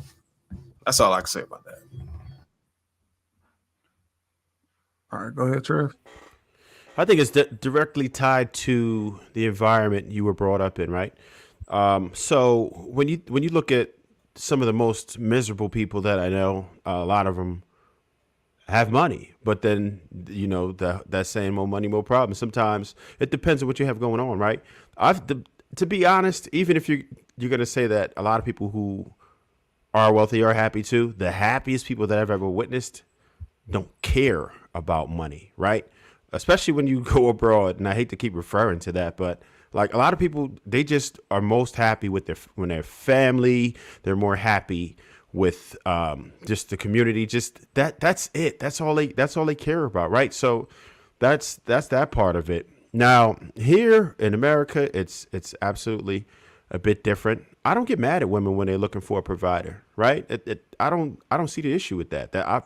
Most men have accepted that as their role. I understand that it is more difficult now, so sometimes 2 incomes are required, but it does affect the way that you eat. She mentioned a lot of good points that I mentioned, right? As far as the type of food that you can eat. It's way more expensive to eat at Whole Foods. I don't know. Most of us don't realize that, right? Most of us avoid Whole Foods because, I mean, it's an easy place for you to get all your good food, but it's just more expensive. Security definitely is one thing, right? If you living in the projects, then I've seen people happy there, but it's dangerous, right? And most of the reason why I do what I do is for the family, right? You want to protect them. You want them in safe neighborhoods. You want to be able to secure your house. You want to be able to make sure that you can provide for them. You want to be able to, if your children, they run track, it costs money. You got to buy equipment. If you want piano lessons, karate lessons, it costs money, right? The more that you want to provide for your children and your wife, the more you're going to have to work. It's just that simple. So I understand that part of it. And me, myself, I'm superficial, greedy, and vain. So I want more money. It is what it is. It matters to me. That's just reality, right? That's what we are as Americans.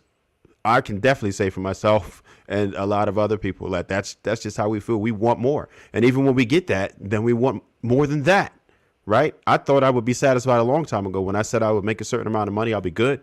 I got to that point, and then my expenses increased. I increased my expenses irresponsibly. So I said, you know what? I'll just go ahead and make more money. I'll work more. I'll do more things. And in all honesty, I don't see an end in sight. If I had $1 billion right now, I probably wouldn't stop because I figure out a way to just want more. And I think many of us think like that. We just want money because we understand that, okay. And even if it's just outside of myself, because at that point now I'm like, let me start helping out my extended family. Maybe I'll find a way to help the homies out. Maybe I'll start them business. Maybe I'll be like MC Hammer or something. So it's just one of them things, man. No matter how much we really get, we're a capitalist society, and we're going to feel like that. We are taught, like, even when we're in school, we get teased, right? Because we don't have the right fresh on that day. You're like, damn, I got to get my game up. Or you got a bum ass car. Now you can't get the lady you want. So it's tough out here, man, without the money. The more money the more money you have in your possession, the more content you feel. So it's kind of, well, I got my own little context to this question, right? It's important to increase your income, especially as a woman. I'm going to take the woman part out of it. It's interesting because my wife just sent me this article, right? And it was based on this study that said how much the salary needed to live comfortably in America. And I want to know if y'all actually agree with these numbers. For the average single person to live in this country, they said, and they judged it based off of the 50-30-20 rule, which is 50% of your income should go towards your home, your needs, your transportation. 30% should go towards your entertainment and hobbies, and then 20% should go towards your savings. They said for a single person, they would have to make $96,500 to live comfortably in this country. And then for a family of 4, they said you would have to make close to $235,000. Now, when you break those numbers down, they're basically saying for a single person, they would need at least $48,000 to go towards their home, $28,000 in a year per year to go towards entertainment and hobbies, and then $19,000 on savings. And then for a family of 4, you're talking about $117,000 going towards your home every year, $70,000 going towards entertainment and hobbies, and then $47,000 going towards your savings and investments. What do y'all think about that? I think that depends on where you live. In all honesty, if I made $96,000 in Alabama, now for sure that is probably how it is in Atlanta. But if I live somewhere in a small town, in the country, I don't think that is going to be accurate for those people. Well, those numbers were the average across the country, so that's the average. But obviously, there was other. They said in the top 6 cities for a family, you needed close to $300,000, and for a single person, you needed about 117 or some shit like that. So keep in mind that that's the average across the board. So like your dollar buys a dollar. Did you say 70,000 for entertainment? Yes. Hell no. I don't know who did that.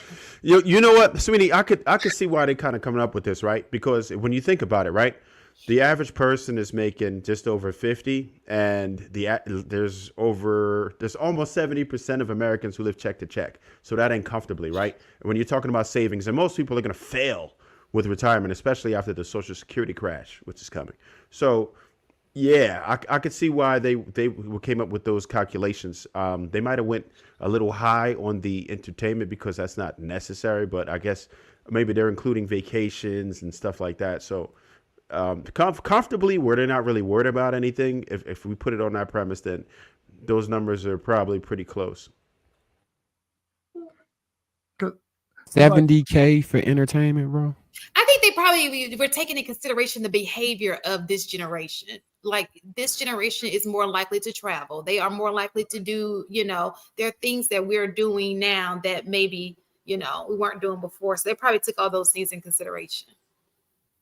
That's almost $6,000 a month on just our wants. I understand the shopping part, but it's kind of high.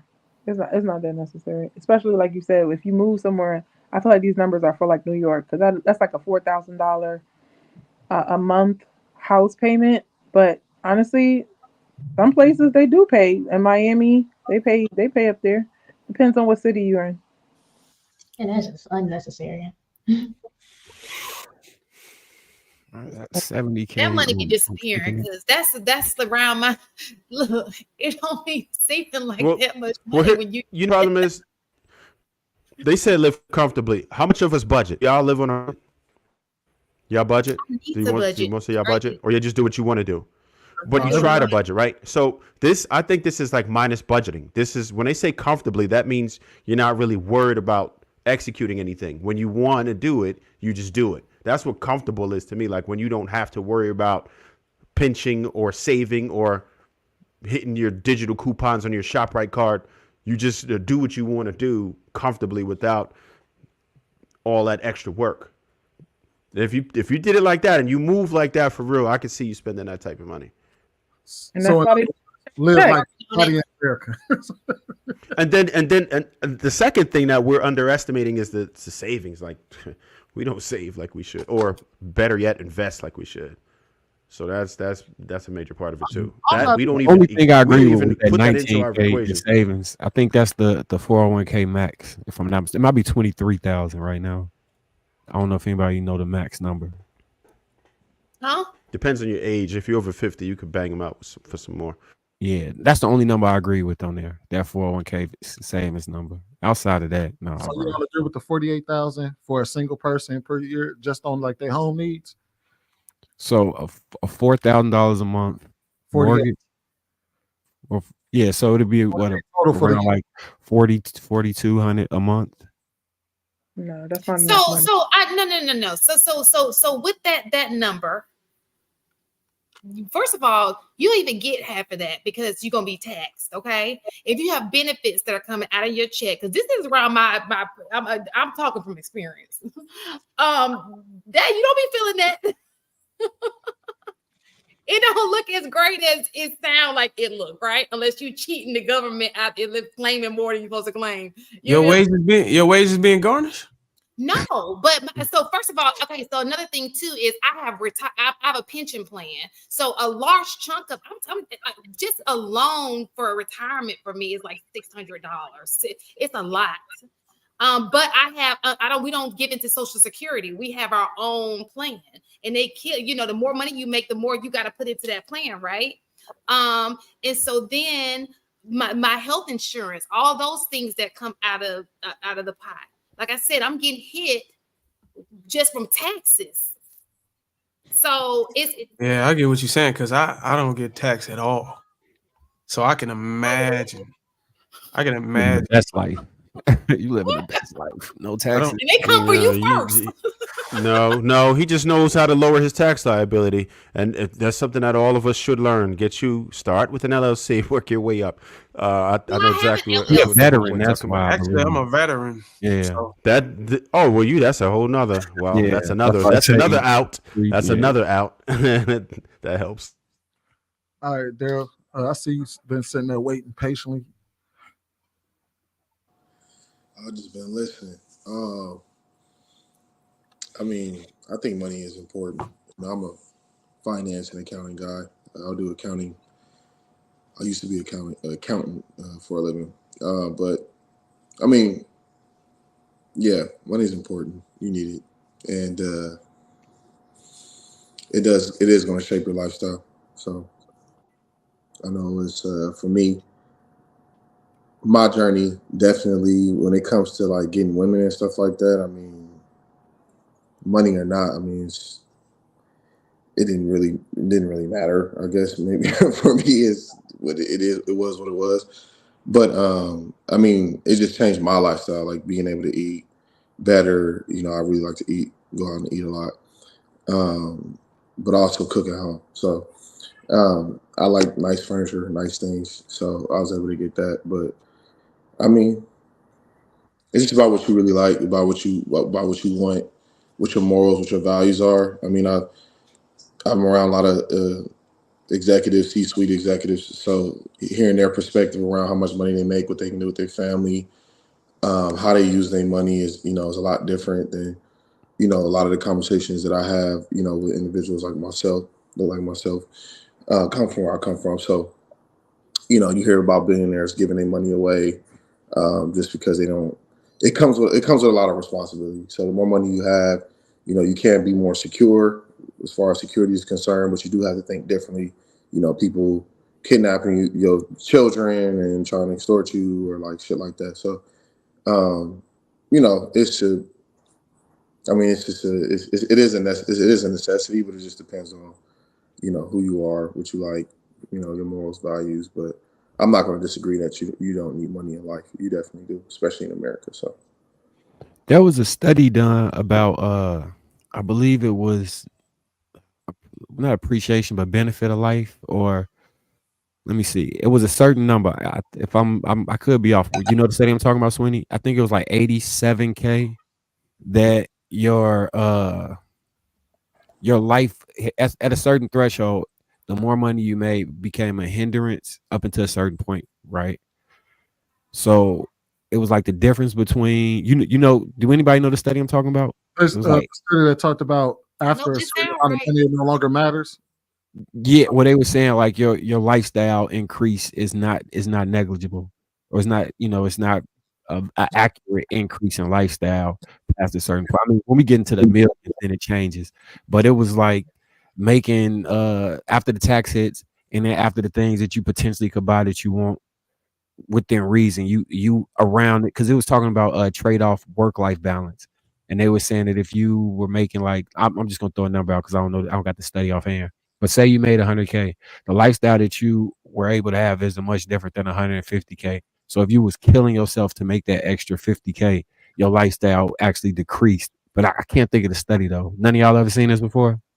No, I heard of the study. I can't remember exactly where it came from, but yes, I heard of that. Okay. I think one of the Sound like you're talking about diminishing returns, right? Yeah, Get to a certain threshold, and the more you go up, the more negative the differentiation in the numbers. Yeah. Oh yeah, there. Yeah, like for example, like if I make 500K and you know, like working 90 or 100 hours a week, and I don't really get to see my family or hang out with my son or daughter or whatever. Are you saying that, like, is that what you're saying? Like, because it costs me so much to be a billionaire or 100 millionaire or whatever. You talking about the tax bracket you come into it. It's a big hit. I think that's what you're talking about. That's why I'm asking. Like, is that what you're saying? Like, the more you go up, there's a sacrifice you have to make. No, it's both of the things y'all said. So it's the time and it is the tax bracket, because I think that you get hit hard enough that you really you hovering still around that. Like Dub will say 70K was the statistics. So he's seen it too. I believe it was 70, but I was trying to adjust for inflation, right? That's why I said like 84K. But I got to find that study so we can dissect it. But essentially it was saying like the difference between the car you buy and the place you stay is it's not worth the trade-off up until a certain point. So I think after 500K, you'll probably be in a different tax bracket and a different, you know what I'm saying, standard of life. But between that 80 to 200, it was real similar according to the study. Like you saying, you shouldn't upgrade where you was at originally before you made the money. Is that what you're saying? I'm just trying to understand. Is that I gotta find a study so I can explain it a little bit better. I think it's like law of diminishing returns. After you eat that like fourth slice of pizza, don't feel the same thing as the first one. So it's just the more stuff you get, you're not gonna get as much pleasure out of it. Is what I took from what you said. Yeah.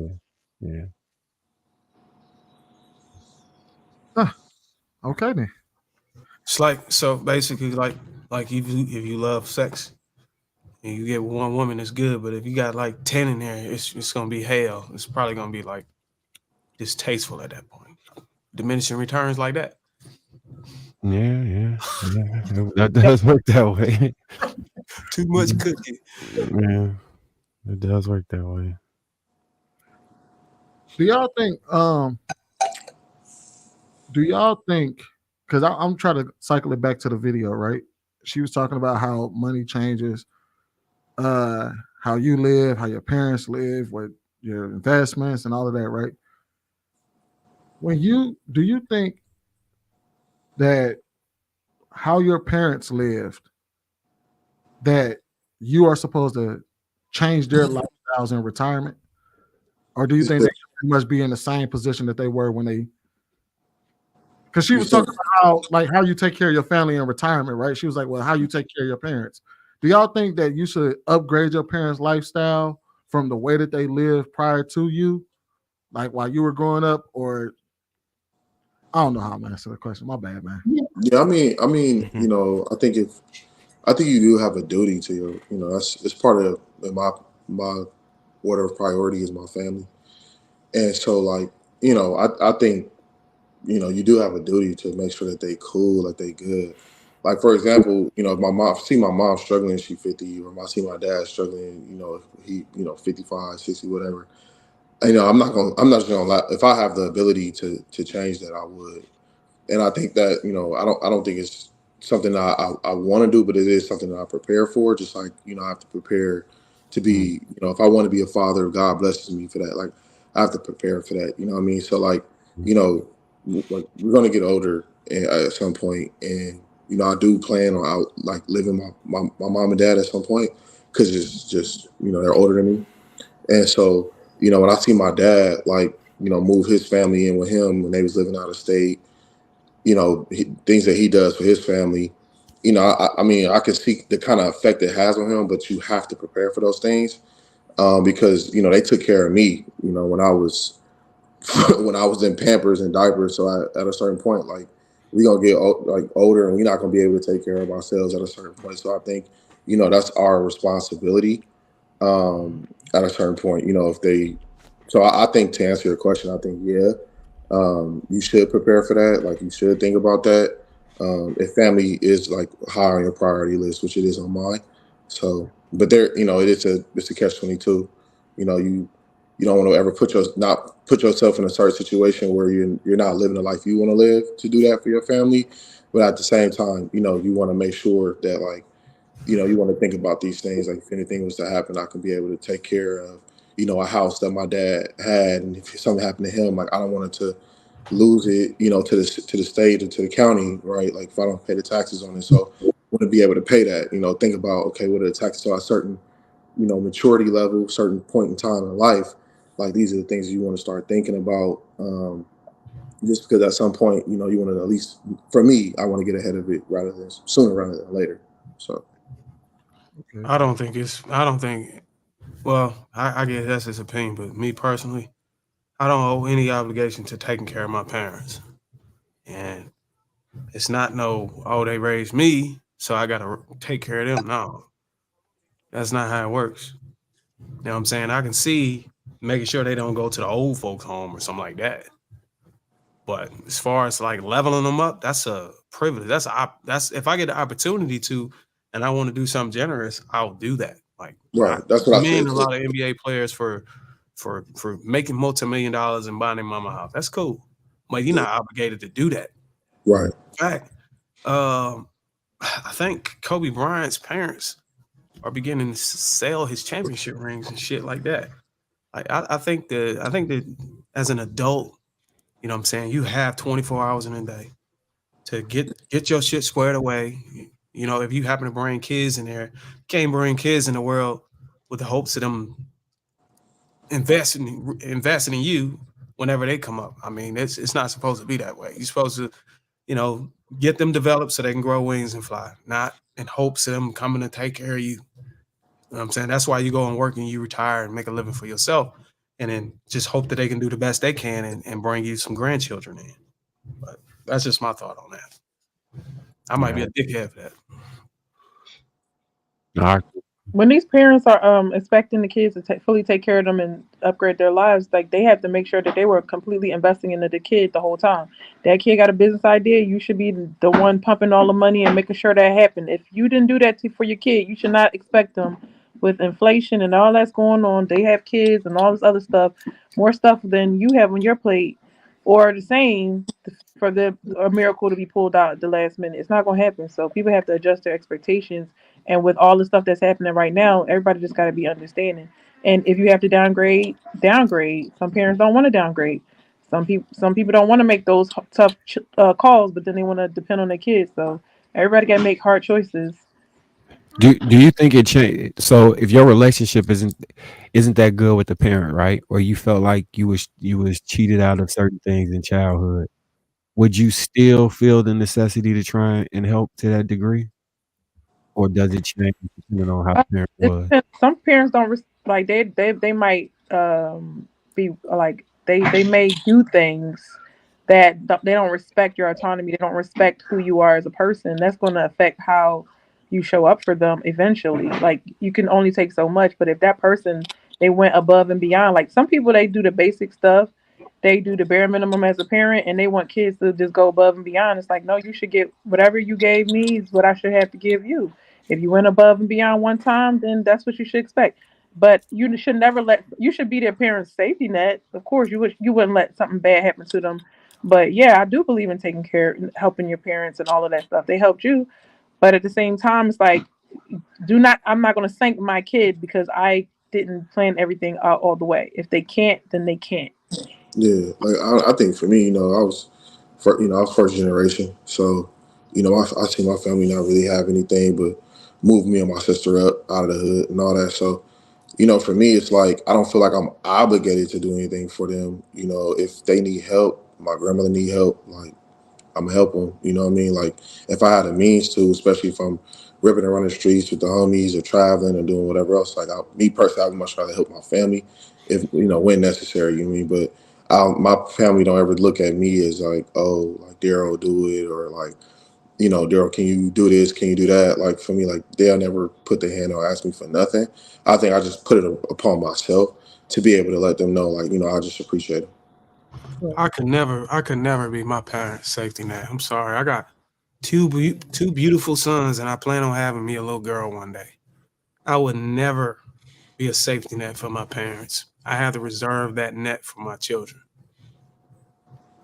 And kind of add some context. 'Cause at the end of the video, she said income is going to dictate what happens, what kind of future your parents have, and what happens to them.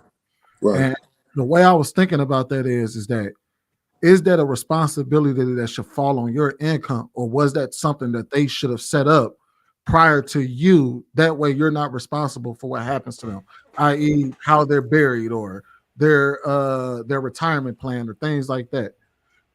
Yeah, of course. I mean, I see you going. I want to. Yeah, Sharon. So I think of it this way.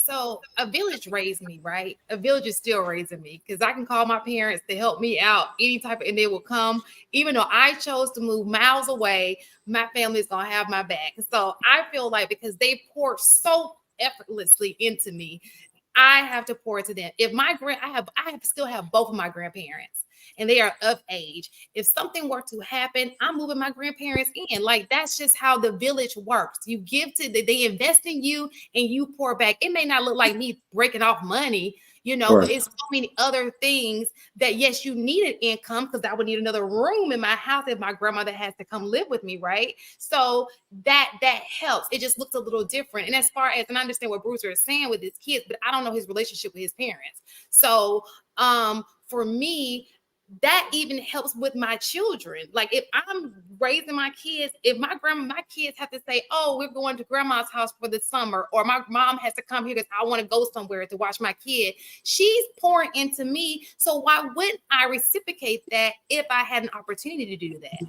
I know we're so individualized here. It's nothing about family. We're so far removed from that. But if you would be amazed if you move close to your village, how much it would take off of the strain of your relationship, your family, if there were other people around you to help you out. My great grandmother lived in the house behind me. My other grandmother lived down the street. The other one lived maybe 15 minutes the other way. And it was a beautiful experience. I would not trade it for the world. I wish my kids could live in that experience. But like I said, I chose to move miles away. And fortunately, they just sucked it up and like, we're just going to come to Shan. I'm the spoiled child, but I do plan to give that back to them. If my mom asked me for something, I have no problem with giving my mom something. She's given me so much more than that, so.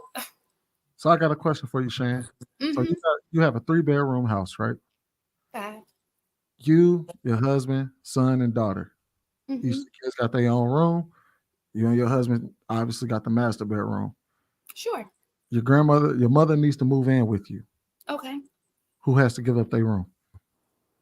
So, realistically speaking, the way so this is how it works. As people get older, kids get older, time goes, everybody's getting older, right? So my son is out of the house. That bedroom is available if I need it. This is a realistic situation for me. So I would do that the same for my husband. If his mom, I'm like that because your family is now my family. And that's how we move. I'm a family-oriented person. That's how I was raised. Let's assume the kids are already young, still young. They still live in the house, not out of the house. Let's assume listen, homie. If my mom could have moved in with me when my kids were young, that's a free nanny. Hell yeah. Sign me up for that shit. But who gives up their They room? gonna have a bunk bed. Okay. They have a nanny. And she cook everything. Yes. Mom, I love my mom. She is the bomb. Domestically, she's the bomb. Okay. So yeah, I wish she would have moved in, but she wouldn't. So I tried that. I think to even carry out that question is more so like too, like if that's a sudden thing, right? So you didn't really prepare for that. But if it did happen, obviously, me and my wife, like we would be able to have that conversation and figure out the next play, right? With that building an ADU, in the back, you know what I'm saying? Or, transition to a bigger home. Like, and that's what I mean, like if that's the case, I'm not going to go and like, oh, we got to get a 4-bedroom just in case. Like that wouldn't be that wouldn't be my idea. I'm gonna get a 3 to take care of myself and my family because that's my priority, right? But at the end of the day, if that was to happen and things do happen, like, yeah, you're gonna have to pivot. You're gonna have to do what's necessary. And I'm gonna spend the money to do that. And I'm gonna make sure I have enough money to do that. Like that's how I think. You know what I mean? Well, speaking from personal experience, that happened to me when I was a kid. Like when my grandmother, like my auntie and uncle needed help and they moved into the house, I was the one that was forced to give up my bedroom. And to be honest with y'all, as a young preteen boy, I didn't take it lightly. Like that wasn't something I was proud to do, or you know what I mean. I wasn't very happy about it. So this kind of that's why I kind of asked the question, is because like a lot of times our decisions do affect those around us. Even you know what I mean. Sometimes even the kids have a voice as to what happens to them. Yeah, I mean for sure. You know, I'll come from the same situation. You know, like I've had several people live, and I think what my dad did was like he just built a 2-story house. He just took the top off and built, you know what I'm saying, built a 2-story house and remodeled the whole shit. Where me and my sister had our own rooms. He had a bigger master bedroom with a balcony, and then we still had, you know, a laundry room, bed, office downstairs. So like, you know, like when you have the means, because this is a financial conversation, when you have the means and you have the money, which is why I think it's important if these things do happen, like the lady said in the clip, you feel me? Like you can make these things happen. Like you can change up like what's necessary to make sure your family is good. You know, back to your question, like, you know, it's just I don't ever think you should just leave family behind. Like, you know, I'm a spiritual person. You hear about the story of Ruth, you know, and even in that, like you didn't you didn't leave, she didn't leave family behind. You know what I mean? And like she reaped the benefits for that. So like I just think like blood is for me is sticking in water. So I just take care of my family, and I die for my family, and if it's for my woman, and we create a family ourselves to be the same type of time. You know, strangers, individuals out here in this world, like I'm always, you know, saying be skeptical, but not saying family can't do you wrong, but it's just different for me. Like that's just how I operate. I take care of my people.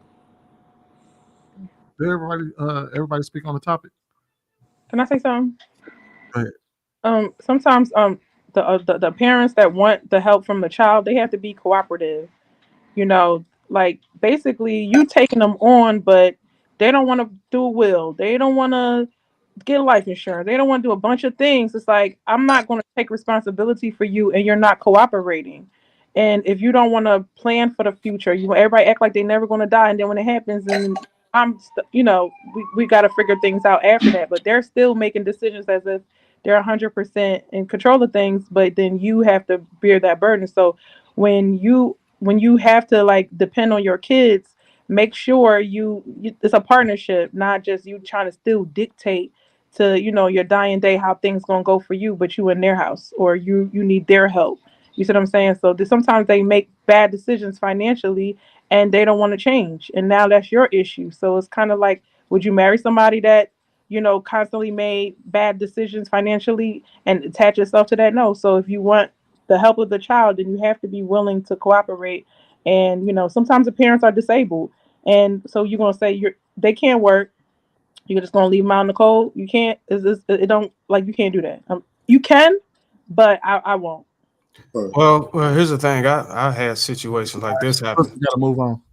I would just say this last thing. I get what y'all saying. In extreme cases, like if my grandmother who passed away, I mean, to keep her out of our old folks' home, she could have stayed in one of the bedrooms here until she passed away. That's cool.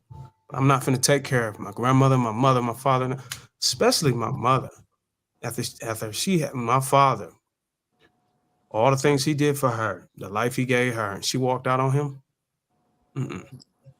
Go back to your husband. Go back to your man that was taking care of you. Went cheating. You went out in the streets doing drugs and all this other shit.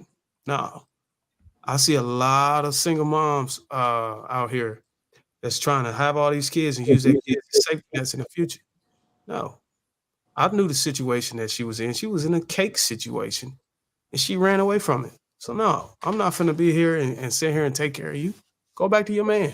You got a whole man that was willing to take, and still right now to this day, before he got married again, was willing to take this woman back. Okay.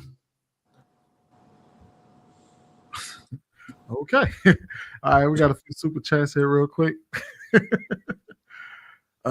Kenneth Percival with the $2 super chat said, evening panel. Don't get your numbers from a barber. Well, good thing they didn't get the numbers from me.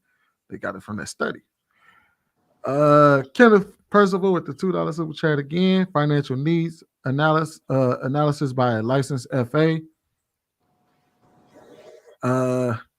Kenneth Percival again with the $5 super chat. Brother Marcus, when you sit with a licensed FA and do a financial needs analysis to your retirement goals, you'll know your path. Okay, Kenneth, shout out to Kenneth. With another $5 super chat, you prepared for your family. You are not responsible for funding your parents' retirement unless they have a shortfall or them being destitute. Okay. All right. If you're just now tuning in, will you please hit that like button? It costs you nothing, and it definitely helps with the algorithm. We're gonna go ahead and get on to the next topic. Person you choose as your life partner will affect your faith, will affect your family, will affect your finances, will affect your fitness, will affect your joy, will affect your outlook, will affect your spirituality, will affect your path. I didn't realize that when I was younger, but someone said the most important decision you make in life is your life partner. Whoa. And after being with Ken for 30 years, I know what it's like to pick a bad life partner, and I know what it's like to pick a good life partner. So in this moment, I would say your life partner. All right, we're gonna do this a little different. We're gonna play a little game of popcorn, wake y'all asses up. So you got to be more careful when choosing a life partner. I'm gonna go ahead and go with Marcus first. Actually, no. Closet Batty, you haven't said anything in a while, so I'm going with you first. All right. So, care for choosing a life partner. Absolutely. I agree with that. You don't want to choose the bad one. But what is a right life partner, though? Like, what are those traits? What are you looking for? You know, that's going to offer healthy, you know, longevity, loyalty, peace, honesty,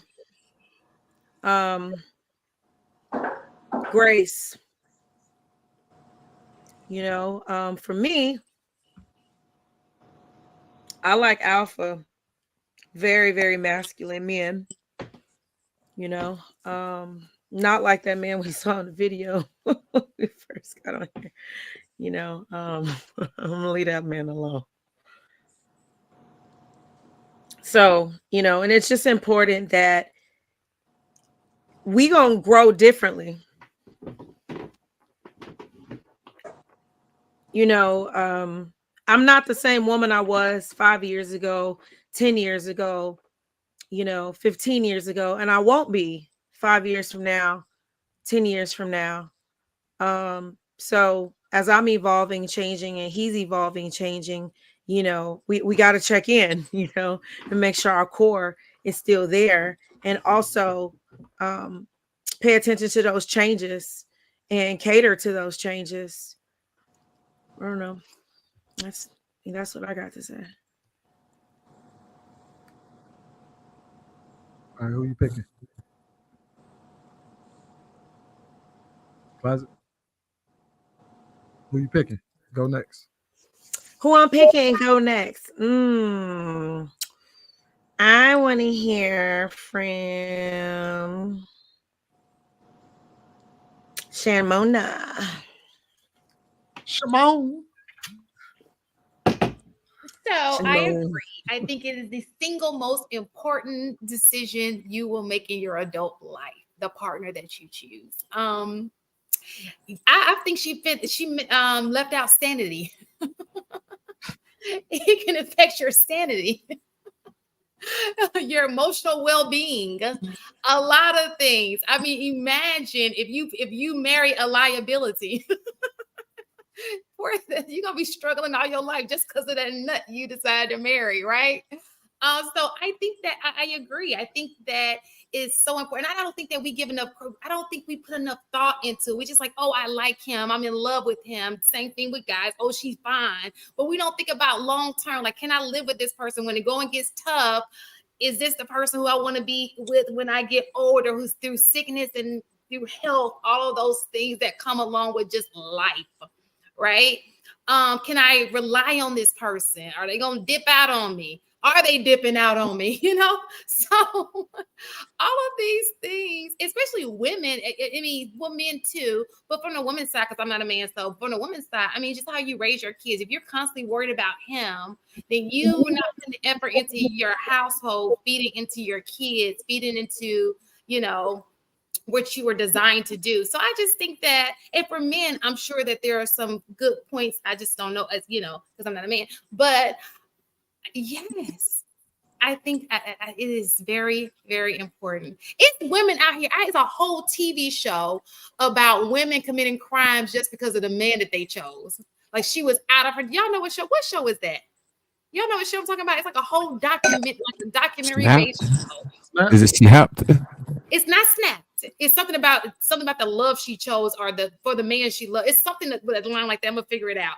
But it's a whole, and it's talking about just choosing. This woman was on the straight and narrow. She fell in love, and he had her going down the wrong path. And I'm like, damn, you ain't crazy over this dude, huh? There's a lot of women in jail because of the dude, and vice versa. So, is it possible? From the hood a lot for sure. Shannon, is it possible that she was already crazy? Yeah, and he probably brought it out of her. And that's the thing. You can marry a man who can bring the worst out of you, and then one who can bring the best out of you. Both ways. And that's vice versa. It's some people who is uplifting and some people bring you down. Like, that's just how important a mate is. You can speak life into a man, like motivate that man to be better, and then you can also tear him down. So that's how it is. All I gotta say on that.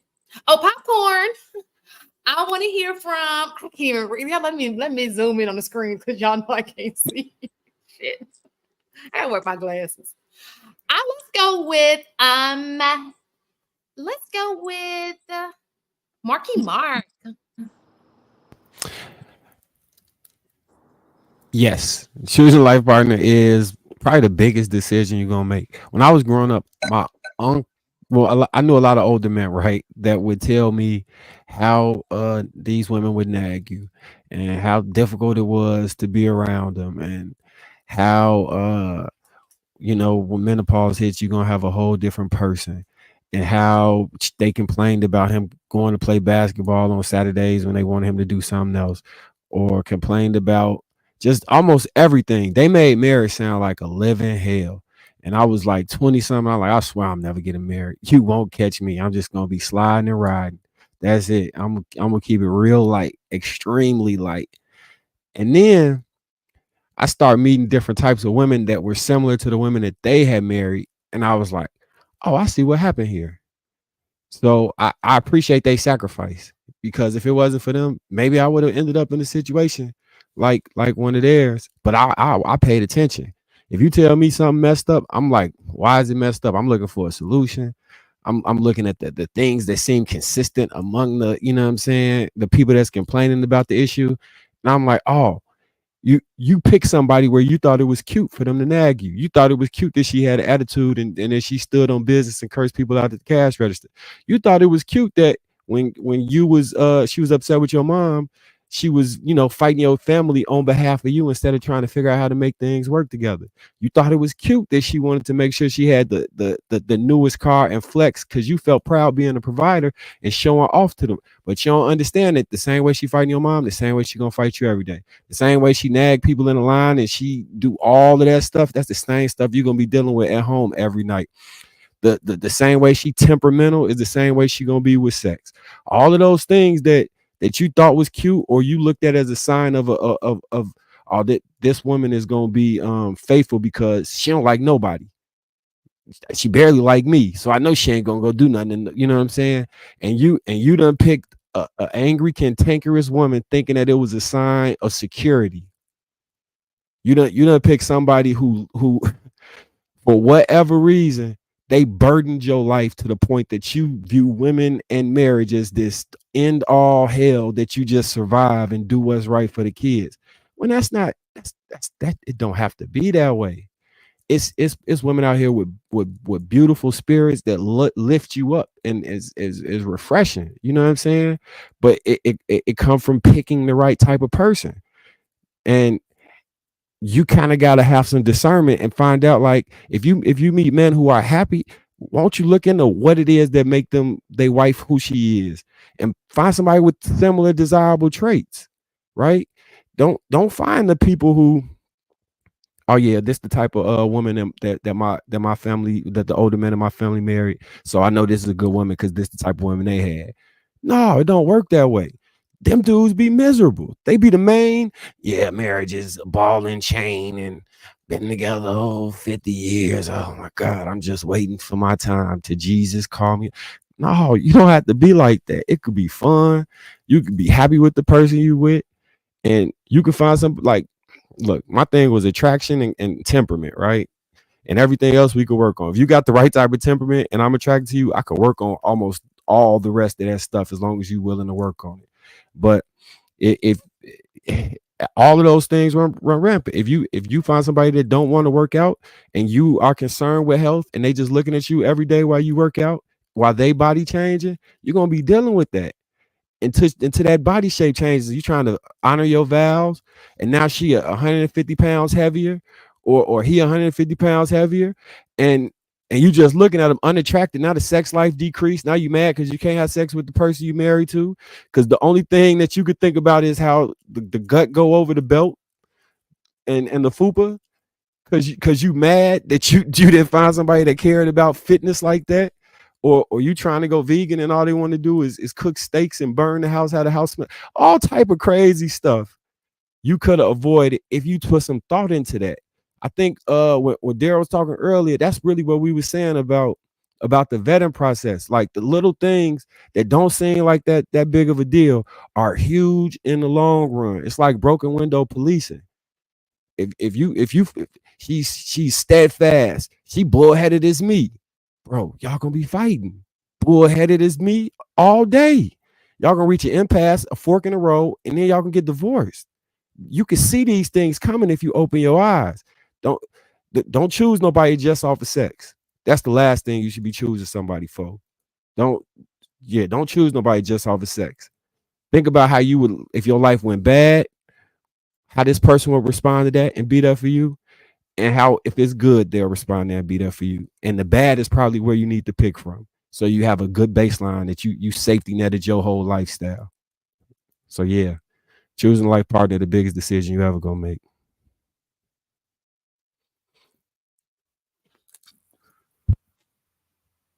Now I know you did not just mute your damn microphone without picking Popcorn. something.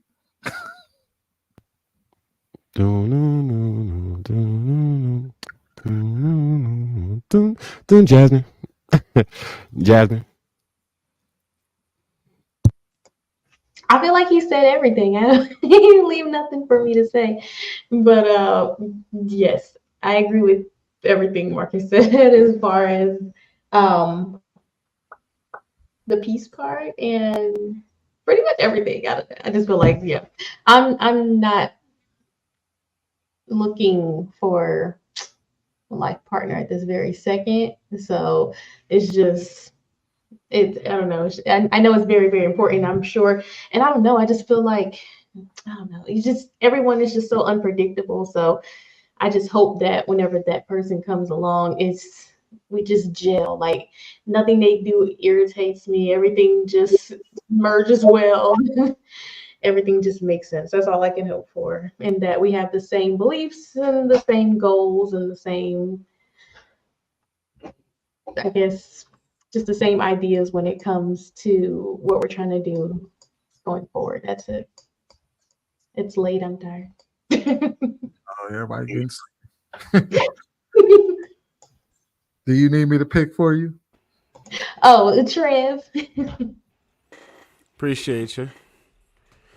So, one funny thing that I noticed about it is last week, Bruiser or Darwin, whichever you prefer, bro, he got dogged last week for saying that a woman would follow his faith, but nobody batted an eye when she just mentioned that it would determine what faith you follow. I just thought that was a little weird, but that's cool.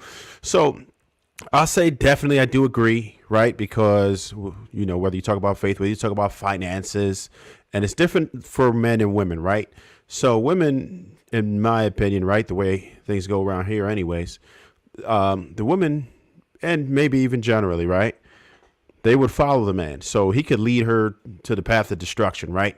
If he is bad financially, then yeah, that house is just probably going to be bad. It's extremely unlikely that he's really crappy with his finances that the woman's going to be able to pick up the slack enough to make sure that the whole family is good. So that's certainly that. And us as men, we usually set the trends. If we are working out, and that's just something that we do, we know how to involve our ladies with that, right? If you know how to navigate that, you see her getting out of line, you can't just start, hey, fatty, like you just got to kind of, you know, say, yeah, this is what we about to do. Start off slow, motivator, that type of thing. So we do set the tone for things, the way that the discipline in the house, the structure in the house, we set the tone for that, right? If we are laxed and we are unavailable, then our children are going to be nightmares. They're going to be committing crimes when they're older, right? So absolutely with the leadership.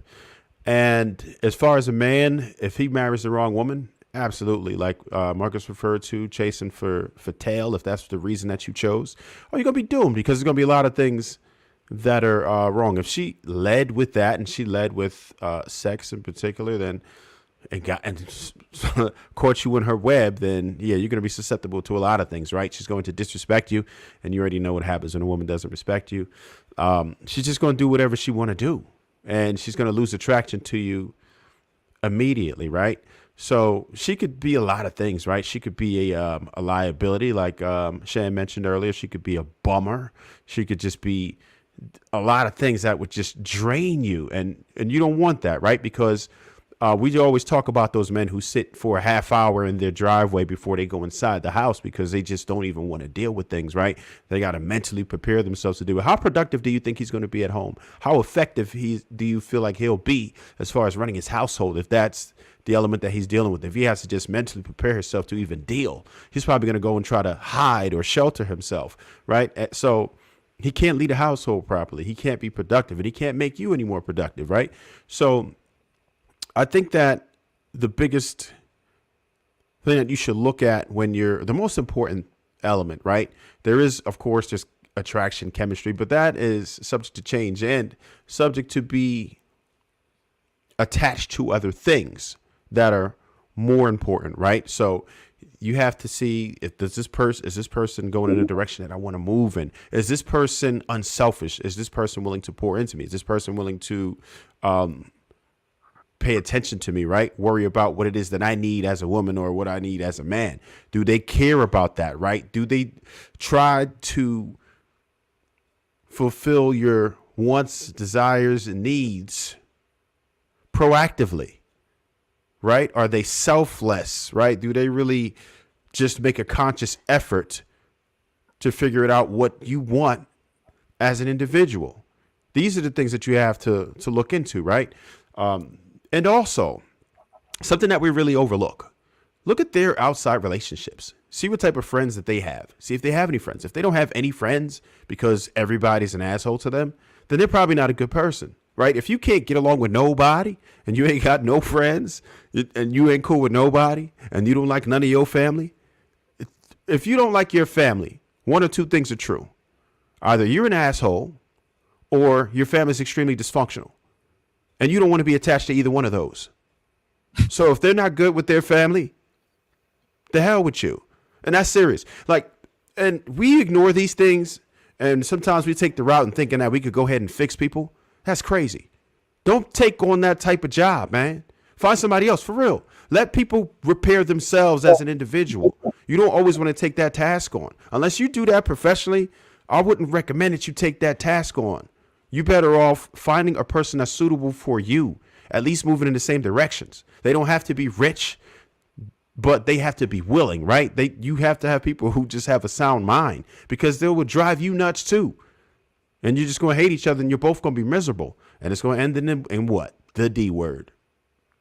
Divorce. That's what you're going to get. And not the one women like. Yeah. No diddy. Divorce. So I'll land the plane there, man. All right. Did everybody speak on this? I think I went around the whole room, didn't I? I don't think Ruth. I didn't speak on it. Oh, okay. Darwin. You know, nobody wanted to pick me. You ain't get picked. I can understand. My bad. You play 7 heads down, thumbs up. He the kid that never got. Well, I will say this. There's no such thing as a life partner. You know what I'm saying? So choosing a life partner doesn't make any sense to me. It's choosing a husband or choosing a wife. And what you're choosing is, when you choose a man, you're choosing a man who's going to be able to maintain being a leader and keeping his word. When you're choosing a wife, you're choosing a woman who's going to be able to maintain being cooperative and submissive. Anything other than that is mediocre. It don't even make sense. There's no blueprint for a life partner. There's no blueprint for a life partner. It's what you choose to do as an individual within a relationship that keeps the marriage going. If you decide you don't want to cooperate with this man, or you decide you don't want to be a leader in the relationship, then the marriage is going to fail. I don't give a damn how attractive you are or how much weight you gain. There's men and women that thrive, and they'll tell you that they're not as attractive to this person as they was when they first met him, but they're down for the marriage, and they're gonna keep their word and keep their vows, and that's what marriage is all about. Not all these other things, this fantasy dream thing, these things that come with it. A lot of this stuff, it doesn't age well. You get what I'm saying?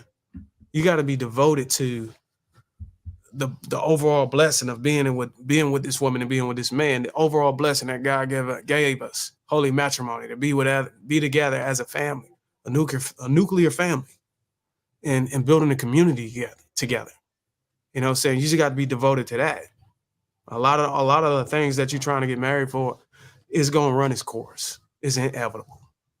So you as a man got to be like, okay, look, no matter what, I'm going to be down for my woman, and I'm going to just stay here. I know she's going to go through postpartum. I know she's going to go through emotional changes. I know her body going to change. Her emotions going to change. The things she like is going to change the older you get. You got to be willing to look at marriage like that, man. Because a lot of things are going to change, man. You can be married for 10 years, 15 years. It's not going to be the same way when you was coming in. And I think if more people realize that and understand that, then they'll stay longer. But I think we're getting into the marriage like, okay, look, you need to maintain this fitness and all this other stuff and staying. Man, people get hurt at work. People go into anxiety. People lose family members and go into depression, and it affect their body, the mood swings, all these other things. You got to be willing to deal with that stuff when it comes. And these are the things that we don't take in consideration for when we get married.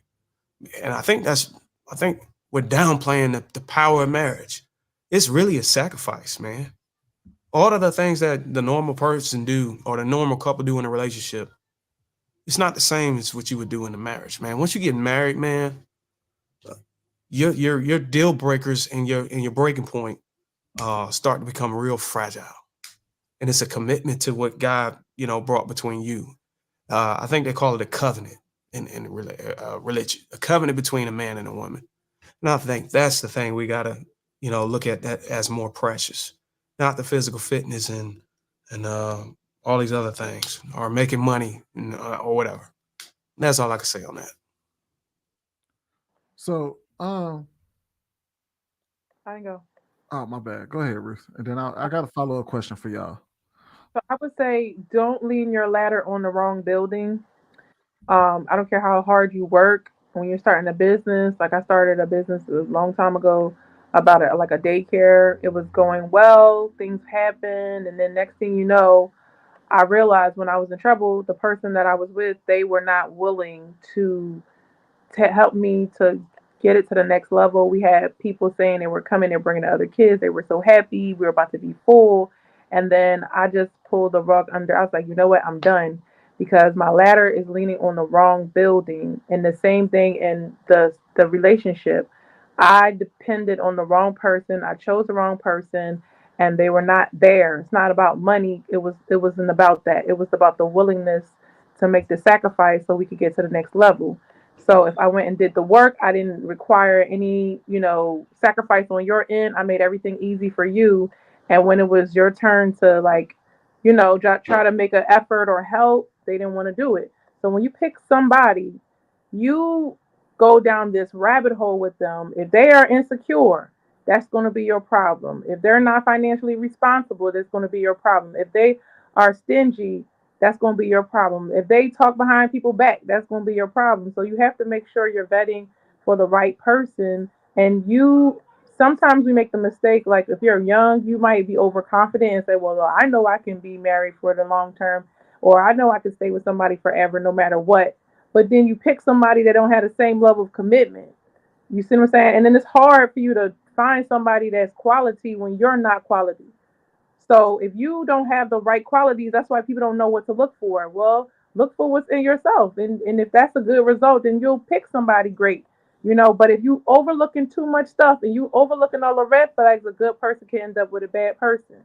So for me, it was more so like take money off the table, take looks off the table, and put like I need character. What is your character like? Nobody's perfect. Everybody makes mistakes, but who are you at your core? What is your personality? Because I could have so many other people, but because they don't have a great personality, I wouldn't put myself through the headache because I know I'm easygoing. So I don't want a difficult person. I don't want a bossy person. I don't want to know it all.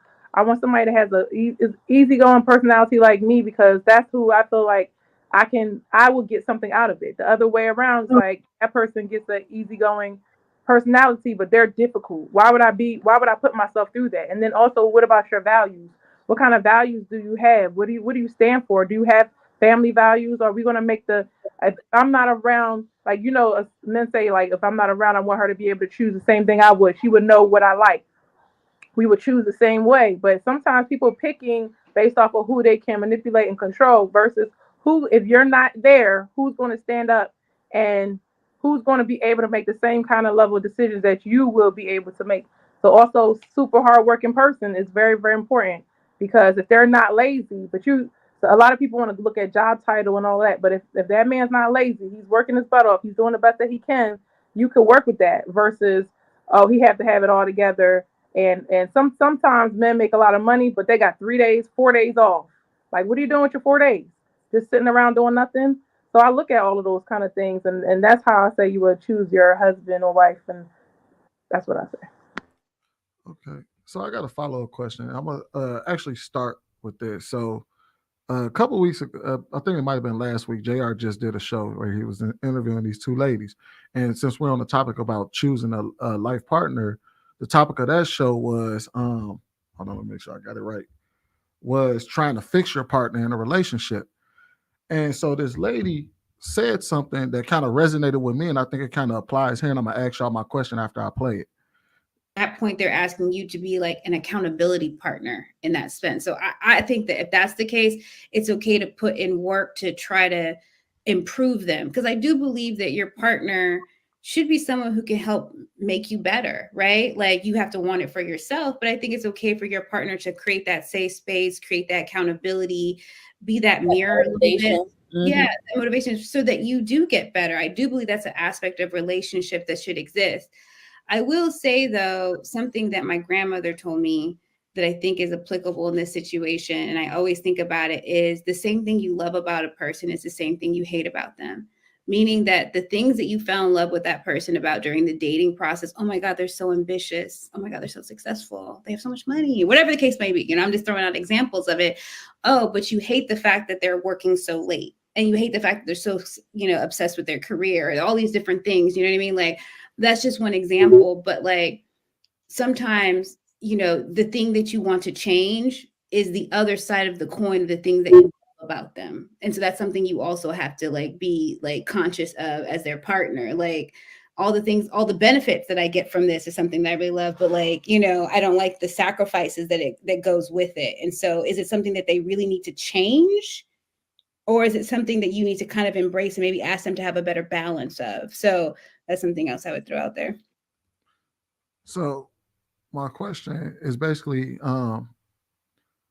do y'all think people do tend to choose partners based on the things that they like about them, and then they tend to hate what the consequences of liking that part of them is?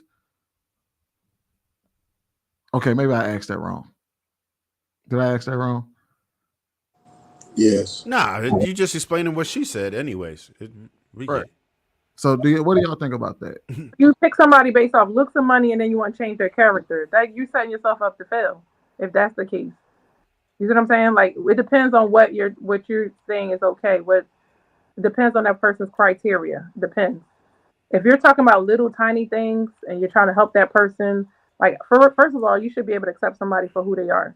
That would be the best bet. So find somebody that you can accept everything that they got going on, and therefore you don't have to change that person. A man will feel more comfortable if you go in with good faith. But if you go in trying to change, then men always want a woman not to change, and women always want to get married and change that person. So it's kind of like a bad faith thing because you're trying to change them, and you should just work with them.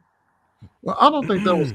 I don't think. I got something different. I got something different about it. So I made a whole video about this joint. So it's like you fall in love with a man, but you hate what it is to be that man, right? So it's almost like you love an assertive man, but then when you get with him, like, damn, he kind of controlling though. Or like she mentioned, she said she love a dude who's financially sound, right? But then the dude work all the damn time. Work is a priority for him, and sometimes he might put that first because if not, then you're not going to be able to do the things that you want to do, right? Is that kind of where she's? That's what I got out of it. So that's the whole thing. Like people hate that part of it. Like, all right, you want me to have a crazy physique, but you hate him a gym rat. Like it is what it is. Like it takes hard work to accomplish most of those things, especially when people call themselves alpha males, if that's what they expect. And not every woman does, but when you do, you just have to understand that you are not going to be his priority. If you want a man that's hyper successful, then he's not going to have nearly as much time for you or family as he'd like to. And you'll have to supplement and you'll have to compensate for what it is that he does sometimes. And that's the hard part to live with because it's hard work. So you basically they want the man to be the alpha male in the world and then come home and be a beta male or something like that. Is that what y'all talking about?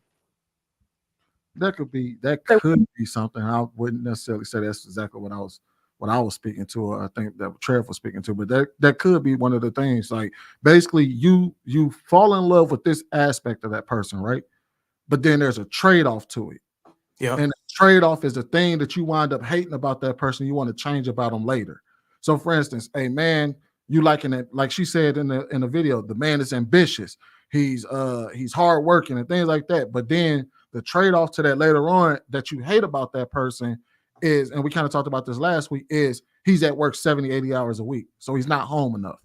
But that comes with him being ambitious. But you love the ambitious part, but you hate the part where it takes him away from the house. They hate the lifestyle that the work, the grind brings, but they don't like him being away from the house. You can't have it both ways. I mean, I don't really see that. I see that situation in a lot of women. getting themselves in this situation. I don't know any scenarios. I'm trying to think. I guess the gym rat thing. I really don't see a lot of men being mad at the woman that are at the gym getting her body together all the time. The fact that gives them a chance to play Lord God of War and try to get to level whatever when they get a chance on a Xbox or PS4. So I don't.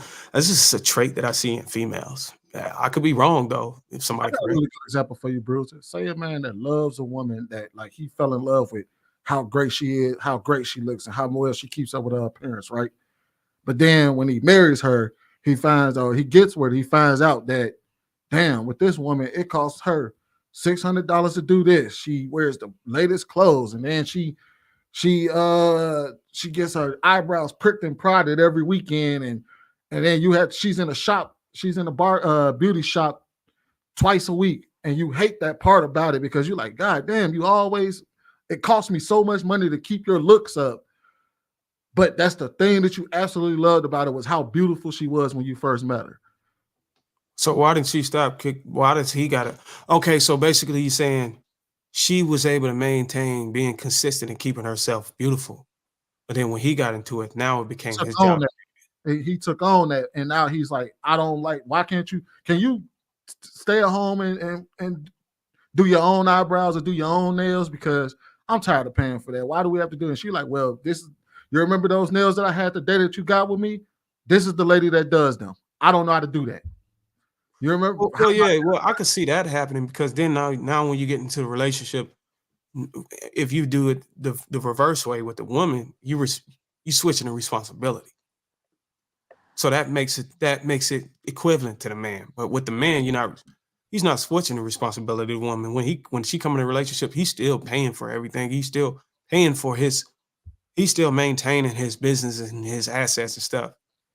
So still, again, it's still only a trait that you see women deal with. I think that maybe a closer example would be like if a woman like is always done up, but then you don't want to wait for her to get her makeup done. That's stuff like Okay, that. I can see that, but I mean, I can understand that, but I don't. It's just something that I don't see often enough to have a conversation about. That's all I'm saying. I mean, I would agree. I would agree with that for sure. I just think personally, it's not really a big deal from our side. We pretty much know. Getting back to what I was saying, like we pretty much know what we getting ourselves into, and like I can see a woman who pretty and do all that, but after one conversation with her, I could pretty much tell like what goes into that. Like, and then I'm gonna have to take responsibility for it. So if I choose, to be with her, I pretty much already know what I'm getting myself into. I'm gonna have to tell her to get ready 2 hours, 3 hours before, versus, me, I'm good with 20, 30 minutes. So like, I don't see that being a change or anything that I would like look at as a positive and then switch it to a negative and complain about it. Like, If most men see a woman going to get her hair done and being in the salon or whatever in the gym, I mean, most men I know, they just go to the gym themselves or go shoot ball in the Saturday mornings with the fellas. And by the time they get out, it's about an hour away for her to get her stuff done. Like, it's just something that it's just not enough. It doesn't happen enough on a scale to where like it happens though. Yeah, it happens. Headline like you got guys who will get with these pretty women and then be mad. You feel me? Where like it's dudes trying to get at her and like they feel insecure when guys look at and it's like that happens. But I mean, in my I don't really like. It's only expected. You know what I mean? Like it just to me it just doesn't really. But I think Bruce is right. The men accept what comes with the consequences that come with whatever you like about that woman. But the women, they're just like, I want him to when he's busy, they don't want to just go do something with yourself until he gets back. Like that's all we have to do is pretty much act like the guys in this case because he's going to be at work. He's going to prioritize work. He's going to be checking his emails on a date, and you just have to be okay with that if that's the lifestyle you want to live or you want a hardworking man. It just comes with it, but we don't want to accept that it comes with it. So. What, Sweeney, was you talking about like, say somebody got like a $2,500 a month beauty maintenance bill, and then that it bothers you that you now responsible for the bill to maintain that beauty. I think that was a little over the top. I think Ruth gave a better example. Like, for instance, Okay. you like how beautiful she is. She fine as hell every time you see her. But then when you get with her and y'all married, you find out that, goddamn, she spent 6 hours in the bathroom getting ready, and we got to be out the house in 2 minutes. But she's like. But I think Bruiser and I think Daryl are right that men are have a bigger understanding that life is about choices and trade-offs. So we understand that the choices that we make in women come with the trade-offs. Whereas I think a lot of women, which I personally believe, a lot of women want it all. Want it all that way. All they see the choice that they made and they love it, but when they see the trade-off, they like, I'd rather you just get rid of that trade-off. Find a way to get rid of that trade-off so I can be happy again. I think where it comes a problem with men, when women spend all this time trying to beautify themselves and get their body right. I think where it comes a problem with men is she's getting real sexy and all this other stuff. But then whenever it's time to hang out with you and stuff, she look like shit. Or she don't even perform well in the bedroom or something like that. I think that's where the problem comes. Like, damn, you spend all these hours getting yourself ready so other motherfuckers can look at you and you know, and mentally have sex with you in their minds when you walk past, but you can't even goddamn get on your knees and give me a whatever. Never mind. You mean like in terms of like a woman, you know, putting herself above a relationship, where like, you know, she doing all these things for self gratification, things that make her feel good, but then when it's she time spent for her 6 to like, hours getting herself ready, but then she only spent 30 minutes on your damn dinner. Right. Okay. You know what I'm saying? I'm like, hold on now. Well, I want you to switch that. You know what I'm saying? Yeah. Like make you the priority. I want that lasagna. You know, I want that pot roast. Yeah. Like you like make sure you do both. You know what I'm saying? Have the same wherewithal and tenacity. Balance. Yeah. Like do it for okay. Yeah. Yeah, do it for the day. I mean, for the, you know. For me. Hold on, pause, yo. Oh, Diddy, bro. What is going on? Yeah. Choices and trade-offs, Bruiser. Oh shit. Hey, life is about perspective, man. It's all relationships are what you make it. So that's what I didn't get to speak on the last topic, but Well, shit, the topic's still up. You can talk about it. I forgot what it was, to be honest. But choosing your partner. I really don't. I mean, I enjoy listening. So, but I honestly think that, you know, relationships are what you make it. It all comes down to your morals and values, what you believe in.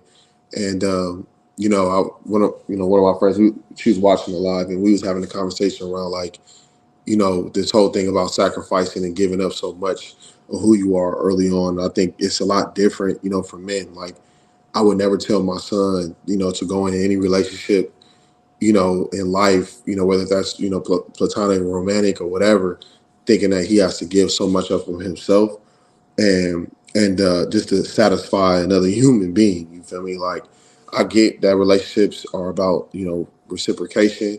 I get that you may have to sacrifice in certain areas if you choose to, but I don't think going in and thinking that you have to dumb down who you are as a person or you know, sacrifice the things that got you to where you are for that person to even look your way.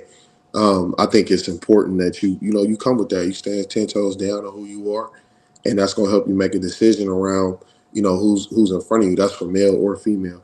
And, you know, that's just my perspective on it. I'm not saying it's fact, but I just think, like, you know, the world, got a lot of people, you know, through the social media, you know, aesthetically through surgery or, you know, male, female, hair, body, whatever. There's nobody really standing on their truth of who they are. And I think that if most people was to come up and just say, this is me, unapologetically, out of the 2, 3, 4, I don't know how many billion people in the world, if you're just looking for one person, you know, I think it'll be easier for you to walk that path, even if somebody doesn't like who you are. You'll be okay with, you know, okay, cool. Like, I don't really know who you are, but it's okay. Like, I get it. And, you know, you stand in righteousness and you find who you need to find. And I think, like, again, relationships are what you make it. So You take care of your money, you take care of your finances, you get your priorities straight, you believe in a higher power, or whoever that is, and then you'll be all right. So. Well. We have reached the end of this one. Man, hey, y'all, it's been real, man. I ain't gonna lie to y'all. I had a good time hosting today. I can go ahead and let JR out the closet. No Diddy. Before we go, We needed that one though. That was a desperately needed no Diddy right there for sure. I almost interrupted you, bro. Let him out the basement. No Diddy. You know what I mean? He can have his show back, but it's been real coasting with y'all, man. Had a great conversation today. Sweeney. Huh? Can I say something? Go ahead. I just wanted to say, last week on last week's show we talked about Black people don't have culture or whatever. I didn't agree with that. I didn't get to say that because I was trying to prove a point, but I didn't agree with that. So I just wanted to clear that up. Welcome to the dark side. Like YouTube must have came after her DMs. No. If you would listen to my answer, I said it, but I didn't like completely disagree with it because I'm used to hearing stuff like that. That was my point. It's like when you telling your kids certain things, that's how they're gonna come out. They're gonna say certain things like they don't respect the culture, but it's really the propaganda that both sides are getting. Black Americans get propaganda about Caribbeans, and Caribbeans get propaganda about Black Americans. We don't understand each other, and we divided for that reason. But it's one person behind it. There's one person behind it. Sorry, I clicked off. Yeah. Who's that? Who's behind it? The people that are in control of the media, the white man. Why you gotta be white? The white. Because he DAW. I'm playing. Damn, Sunni, I'm kind of mad we didn't get to see you argue with nobody today. Don't let that happen again, man. Hey, man, I ain't gonna lie to you, man. JR picked some topics that was real hard to like be against. Like there wasn't nothing that he put up here that made you say, you know what, I ain't fucking with what that person said. Like, I ain't gonna hold you. Like the last topic back then, it was like, man, there's hardly anything we can really disagree about on this. No, I ain't gonna hold you. The last topic we were talking about, like a life partner is like one of the like hardest choices you can make. Like I would somewhat agree with that, but at the same time, as a man, like I think from a man's perspective, again, like yeah, you can get divorced and lose all your money and all that type of stuff. Like yeah, that's a big deal. I just think it's about who you run with. Like if you run with the wrong people and you're not around the right crowd as a man, like your life won't even, like a relationship, the last thing on your mind, you feel me? Like being in a relationship is the last thing that you're really thinking about. And so like, I'm not saying that, is wrong or, I think we all aren't in that type of like lifestyle. So it's not a case, but I think, for certain people who don't want to get married, who don't care about marriage or relationships, which I don't think is anybody on this panel, including myself, when I think about that being the biggest, like, decision you can make in life, I just think, I think if a man is not even worried about that, the biggest mistake he can make in life is choosing to be around the wrong crowd. And again, that's still relationships. Don't get me wrong, but it's not romantic relationships. It's not marriage. It's like if he run around with, hood and gang members, like really delinquishing the shit, all that type of shit, like that could really kind of destroy his life. If that's not the route you take, but that was just my perspective that I would kind of play devil's advocate on, but yeah. I would also add that the choosing a life partner, for me, the choosing the life partner topic in the very first topic of the woman coming in and committing all this infidelity and sleeping with this man, sleeping with a woman in their home, in the bedroom, and all this other shit. Man, it's so many situations. It's so many marriages that start off like really good. Everything seems fine, but then later on, maybe 5 years, 2 years, 10 years from now, shit start hitting the fan. And that's why I say, maintaining cooperation and submission and being a leader and keeping your word. Starting out like that and just knowing that's the end all be all is more important than anything. There's no blueprint, man. You can look at somebody and they can seem like a sure thing. I think it happened with Tyrese. I mean, he came on so many podcasts saying that this woman showed no sign that she was in for money, that she, you know, she was uncooperative, and then all of a sudden it just hit him like, and she Yeah, was, if she acted anyway like how she does in her dating coaching videos, then yeah, I could see how most men would be fooled. I don't know if y'all ever watched the Samantha Lee videos, man. She's pretty damn convincing, and the average dude ain't gonna see through that, man, because she know all the games, she know all of the shit to say, she know how to really lay it on thick. So and you gotta keep it. You gotta understand this. Women, just anybody who understands that whole psychology thing, right? Women are able to hold their representative for much longer than men, right? It's about twice the time. So you could really be fooled. A lot of people, they say shit or get off the pot. They want you to marry them within like a year or two, whatever. And a lot of people do it, which is, you know, not advisable, but it happens. And dudes be trying to do the right thing. She shows no signs of that. She might be submissive, cooperative, everything else. And if you don't really know what to look for, you can't do like a forensic investigation like some of the more skilled gentlemen that we know of, right? Then, yeah, you just going to fall. You're going to succumb to that, man. And then next thing you know, she want $20 million when you sign a prenup. I got a question for you, Trev. Do you think an emotionally unstable man would be able to have a successful relationship? Well, all right, here's this. I believe that in some rare cases, there's such thing as dysfunctionality being functional, right? Like whereas a perfect example would be like two crackheads together. Us outside looking in, it's wild, but for them, it works perfectly, right? It works perfectly for them. For their lives and for what they want to do, their goals that they set out for each other, which is the next score. It works well. They couldn't do that with anybody else. Probably most people wouldn't be able to pull up with one of them or the other, but together it works. So it's possible, depending on your counterpart. It becomes more difficult because less and less people are likely to be successful with you. Possible, yes. Probable, not. I don't know if that's good enough, but. Where was he going with that? Say what? I asked Marcus, where was he going with that one? I know he asked the question, but there's definitely a point to be made on that. So I'm saying if Tyrese isn't, or not, let's not use Tyrese.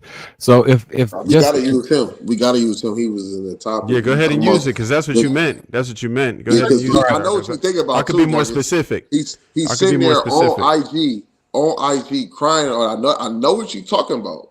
I know what you're talking about. Do you? So I asked my wife one time, why do you think we never fought before? And she was like, I don't know. You are really emotionally regulated. I was like, you fought in your previous relationship? She's like, yeah, we fought. I'm like, so why haven't we had a fight? She's like, you don't have emotional highs and lows. It's not a fishing game. I know exactly what I'm getting and where we at with it and the tone I need to maintain and all that stuff. So we just don't have those up and downs like that. It's seeming to me like Tyrese might have a lot of ups and downs, and he might be dealing with some mental, no, it really looks like that. So but Marcus, at the same time, remember in that type of relationship, you can't be the stability emotionally that would be required to maintain a tone. So you would have a woman who naturally contorts to the way you go about things. You got the gift of gab. Yes. She can really get to you if you. So guess what, Marcus? Just like you said, you feel like nearly any woman, no matter where she's coming from, is able to be turned into a good woman, right? Depending on the man. For her, right. I'm not saying if you the man you can do. I'm saying the man for her. Okay, so is it impossible that can be inverted to where you have a man who has his own set of challenges that just run through a woman who can regulate that, right? I'm not saying it's probable, but it's not extremely unlikely. Like a dude can do it. You're going in and out because she could bring that out of him. She could bring that out of him, right? So let's say no, she should not be able he has emotional.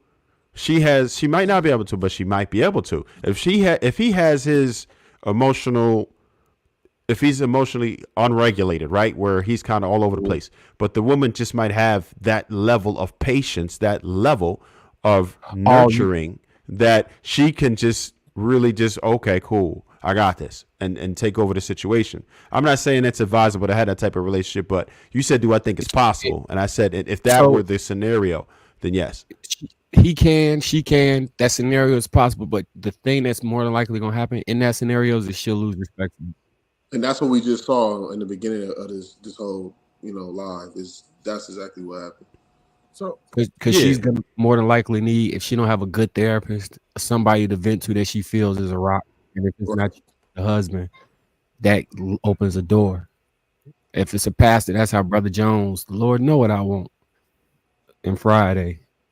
So, all right. So, referencing Tyrese, right? What signifies that he's emotionally unstable? I mean, if you get on like well, you get on live in front of millions of people and start crying and bugging out. That's not. Like, I mean, I'm just saying, like, just I don't know. It's a different day and age. I get it, but I think he's older than me, so I'm just saying, like, there's a certain like respect that you have for yourself and your family dynamic that you just don't let things and everybody just know what's going on, like in your family. You know what I mean? And I get it. He's a celebrity. I just think that, I just think crying for help and doing all that is just, I've never really seen men like act like that. But and then it's a lot of people in the industry. Well, not a lot, but I think Jada Pinkett came out and was talking about it. I think what's his name? Charlamagne the God was I could be wrong about this level, but they were talking about how they were rocks for him during his breakdown. It seemed like he had a lot of breakdowns with different people in the industry that had to come to his aid. And I would imagine that you probably had more in your home. Yeah, and mental health is real. I'm not diminishing mental health at all. I'm just speaking to, Yeah, I don't think it's anything wrong with a man showing any type of emotional connection to a situation. I just think like you have emotions, like that's normal human behavior. You're gonna feel fear, you're gonna feel sad. Like everybody has emotions. I think like how you use them, how you display them shows a certain level of like intellect and like understanding around the environment you're in and like who you are as an individual. So I could be sad, but if I go to work crying about what happened, was going on in my personal life and showing everybody, that's just not a stable environment.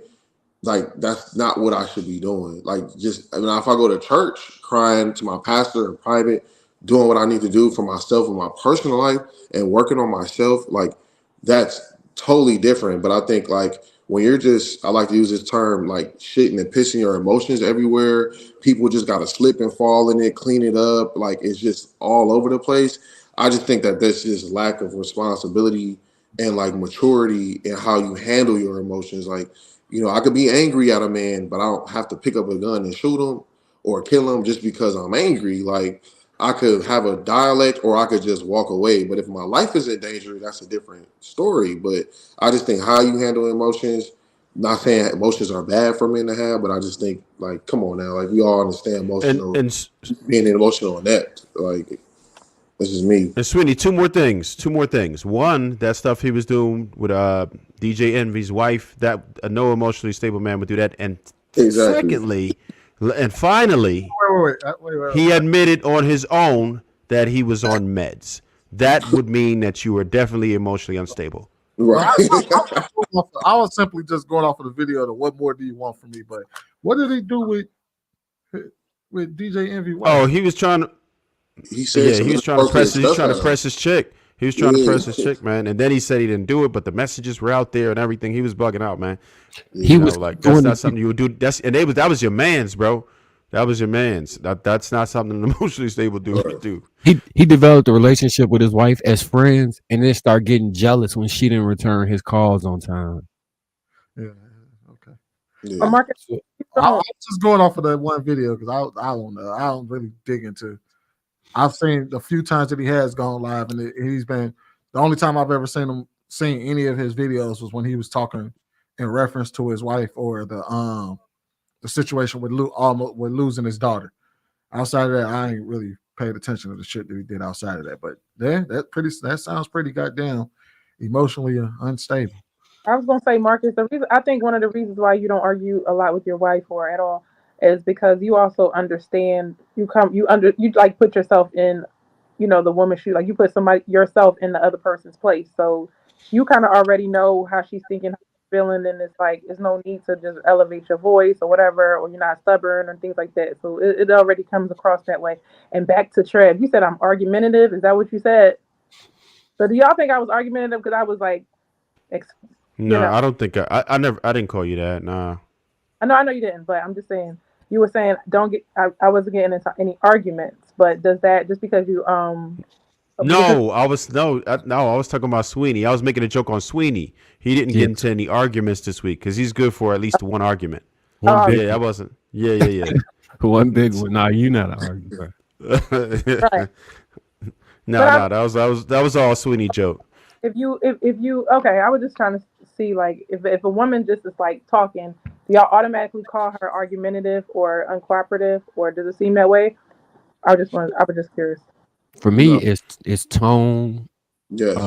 Body language. Body language, the way she communicating the message, how often she's doing. Like, so if she has an issue when she express it, and I'm we talking about it, trying to get to a solution, and while trying to work towards the solution, you complaining about it more, and piling on and nagging and doing all that, like stuff like that. Yeah, like constantly being an over complainer. It's like, why would you be in a relationship that you want to complain about? Like, I think, Marcus and I, we had an agreement a long time ago. We had a live where it's like, there really should be no like disagreements and things like if you are with somebody, you do your process early, you guys do the hard work and it's ugly in the beginning. Like, if you're open to that, then I think like a lot of the disagreements that we do have are just like, it's just personal wants and needs, and it's just like you don't really need those things for the collective to win. So I think the women I've dated, the ones that I didn't work out with, it wasn't necessarily like a thinking outside of themselves in a collective like mentality. Where a man, we default to that, right? Like a man, we gonna always be willing to pay or willing to do this or willing to do the things that we want to do for our woman. And if we overly like that, we still get in the short end of the stick. You know what I mean? So that's just the way I see it. Like, in terms of, a man's never going. We never just gonna think about ourselves and be in a relationship, especially a relationship such as marriage and kids and all that. Like, we always gonna think about our children or our wife or whatever. And I think it's easier for women to fall into that, sometimes where they may think about themselves because a man could be overly, providing or overly doing things for her. A woman can, fall into that, by default sometimes if she doesn't really touch herself. Okay. I think one of the best examples is like Judge Lantola husband. I don't know if you ever heard her talk about him. Yeah. Didn't he just pass? I think he did. The way she described him was he was a what did she say? An excellent manager of her crazy. She pretty much said that he was medication to her. Her extreme highs and lows, she brought him to him and he heard what she said, addressed it, and could lower her mood from going crazy and being irate and all those things. She was just saying he was the rock of their family. And the amount of reverence and respect she had for dude, and I don't think he made more than her. I don't think he was like, no, I think he was taller, but I don't think all the metrics that people online talk about he hit. But that one was so strong that the way she speak about this man, I doubt she'll ever find anybody in her mind that even live up to him. He a giant in her head just by how he held his family down. And the majority of the stuff she was speaking about was from an emotional standpoint and just being regulated and being able to set tones and work with stuff through her. All right. Well, it's been real, y'all. I appreciate y'all for tuning in. Again, make sure you hit that like button, hit that share on your way out the building. Subscribe to the channel if you ain't already subscribed. With that being said, I wish I had a shot to drink with y'all, but I don't. So it is what it is. Peace, blessings, and love, and we are out.